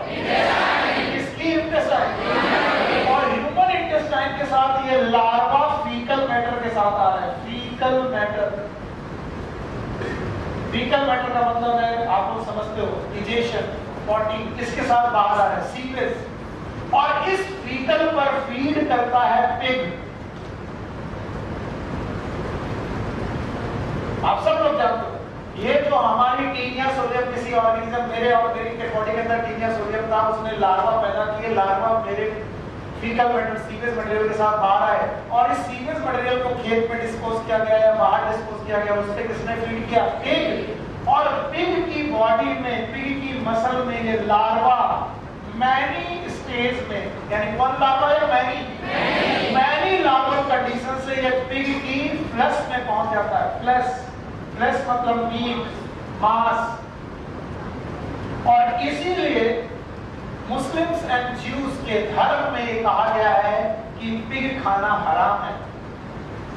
वो उसका साइंटिफिक बेस ये है कि अगर तुमने पिग खाया, पिग का मीट खाया, तो एक्चुअली आप किसका लार्वा खाओगे? टीनिया। अगर टीनिया का लार्वा अगर आपने खा लिया, तो ये टीनिया का लार्वा खाने के बाद फिर कहाँ जाएगा? मांस खा के कहाँ जाता है? इंटेस्टाइन। और उस इंटेस्टाइन में पहुंचकर टीनिया आपकी बॉडी में आ जाएगा। इसलिए दुनिया में जिन्होंने कभी भी मीट नहीं खाया, पिग का मीट नहीं खाया, उनको कभी टीनिया सोडियम हो सकता है कि नहीं हो सकता है? तो जितने वेजिटेरियन हैं उनमें से किसी ने कहा कि मैंने आज तक कभी, मैं तो वेजिटेरियन, मैंने आज तक कभी सर मांस नहीं खाया, तो मैं कहता हूँ एक चीज तो पक्की है कि तुम्हें क्या नहीं होगा? Taenia sodium. फीता कभी आपके पेट में नहीं हो सकता। फिर से सुनो, फीता कभी ह्यूमन बॉडी की इंटेस्टाइन में रह रहा, इंटेस्टाइन में रिप्रोडक्शन कर रहा, लार्वा बना रहा, लार्वा फीकल मैटर के साथ आ रहे, पिग खा रहा है, पिग के मांस में लार्वा चला जा रहा है एबरेंट माइग्रेशन करके, और उस मांस में रहने के बाद जब उस मांस को खाया गया तो उस मांस से आपके स्टमक में गया और टीनिया सोडियम हो गया। याद रखना, हैम बर्गर में जो हैम है, it is nothing, it is pig meet. आप सोचो ना, हैम बर्गर खाया, सर में जर्मनी गया, तुमने हैम बर्गर खाया, पगले क्या खा रहे? सर मैंने पॉर्क खाया, पॉर्क, ऐसे बोलते पता नहीं क्या खाया। पॉर्क इज नथिंग, सुअर का मांस, इज पॉर्क, हैम, ये सब उसी का मांस है। और अगर किसी ने कहा सर मैं तो वहां गया तो सर दिल्ली, और दिल्ली में सर मैंने चिकन मोमोज खाए, पगले चिकन बताए क्यों मैं सुअर खिलाया गया है। आप जरा ध्यान से सुने, जिसकी वजह से मैंने ये पढ़ाया है, ध्यान से सुने। एक इनका लार्वा है, that larva is known as Cystis circus larva। मैं जबरदस्ती पढ़ा रहा हूँ आउट ऑफ कोर्स। क्यों आउट ऑफ कोर्स पढ़ा रहा हूँ? क्योंकि बहुत हेल्थ से रिलेटेड है, अदरवाइज मैं कभी नहीं पढ़ाता। ये लार्वा मॉडिफाई होता है हमारे फीकल मैटर के लार्वा से, यानी फीकल मैटर में जो लार्वा है वो मॉडिफाई करके क्या बनाएगा? सिस्टीस सर्कस लार्वा। भैया ध्यान से सुनो, शायद काम है। तो ये सिस्टीस सर्कस लार्वा जो बना वो किसके लिए बना है? पिग के लिए। और पिग क्या खाता है? Faecal matter. धोखे से तुमने फीकल मैटर खा लिया, अब तुम लोग कहेंगे छी, गंदा, घटिया टीचर, हम काहे फीकल मैटर खाए? यस, अगर आपने फीकल मैटर खा लिया, you will behave like pig. इसका मतलब आपकी बॉडी में क्या आ जाएगा? टीनिया। और टीनिया का कौन सा लार्वा? सिस्टीस सर्कस। ध्यान सुनो, मैं तुम्हें बताता हूँ तुम कैसे फीकल मैटर खाते हो। एक भैया है रामू, इनके पास गोलगप्पे का ठेला है। अब पहले ध्यान दें, भाई लोग तो कब खाते हैं, पहले ध्यान दें। ये गोलगप्पे का ठेला में एक पानी बना के रखते, बड़ा स्वादिष्ट पानी, गोलगप्पे का पानी। और इस गोलगप्पे के पानी को बनाने के लिए ये अपने यहाँ पर नल का पानी यूज करते हैं, नल का पानी। और इनका नल जहां पर लगा है वो अंडरग्राउंड पानी खींच रहा है। जहां नल लगा है उसी के बगल में लोग पॉटी करते हैं। ठीक है, सही है। स्लम्स की खास बात है, स्लम्स में यहीं पर पॉटी बनी हुई है, यहीं पर नल लगा हुआ है। इधर से तुम पानी भर के उधर जा रहे हो और खासकर इसी पानी को पी रहे हो। ये फीकल मैटर जमीन में गया, इसका मतलब अगर किसी की पॉटी में लार्वा है तो लार्वा जमीन में चला जाए। ये रहा वो लार्वा जो सुअर के लिए बना था। फिर वो लार्वा पानी के थ्रू रामू के पास आया। रामू ने क्या बनाया? गोलगप्पे का पानी। और रामू ने जैसे गोलगप्पे का पानी हुआ, बहन जी आई, भैया कल वाले कम खट्टे थे। अच्छा बहन जी अभी देखता हूँ।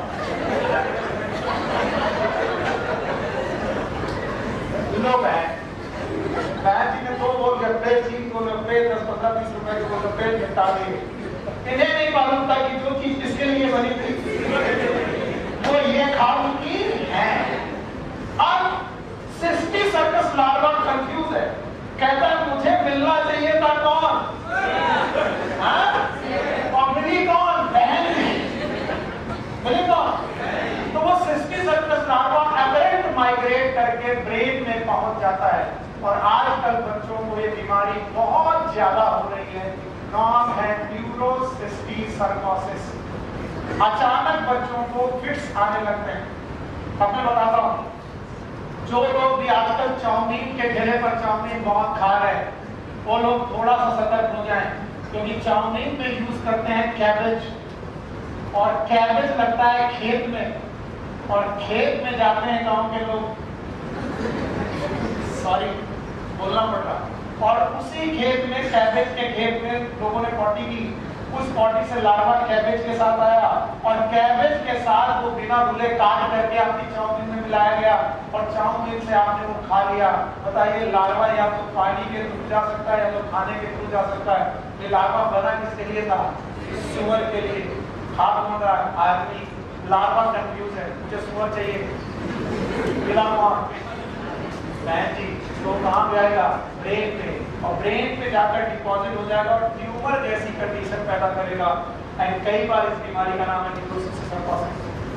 मैं डॉक्टर हूँ, इसलिए मैं जानता हूँ आजकल न्यूरोसिस्टिक सर्कोसिस के केस बहुत ज्यादा बढ़ रहे हैं, खासकर जैसे काकापुर में रहने वाले बच्चे या ऐसी जगह पे रहने वाले बच्चे जहाँ पर पानी खराब है, चाउमीन गंदी तरीके से बन रही है, वहां पर बच्चे अक्सर इस बीमारी से ग्रस्त हैं। तो आप लोगों का जब बहुत ज्यादा मन करे चाउमीन खाने का, आप अपने घर में पानी बॉयल करिए और मैगी ले आइए, क्या वो खाने। सर वो मजा नहीं है जब तक। So this was a platyhelminthes for you. Platyhelminthes के आगे की कहानियां, Escherichia, Annelida, Orthopoda, Mollusca, we will discuss by tomorrow. Take care, bye bye.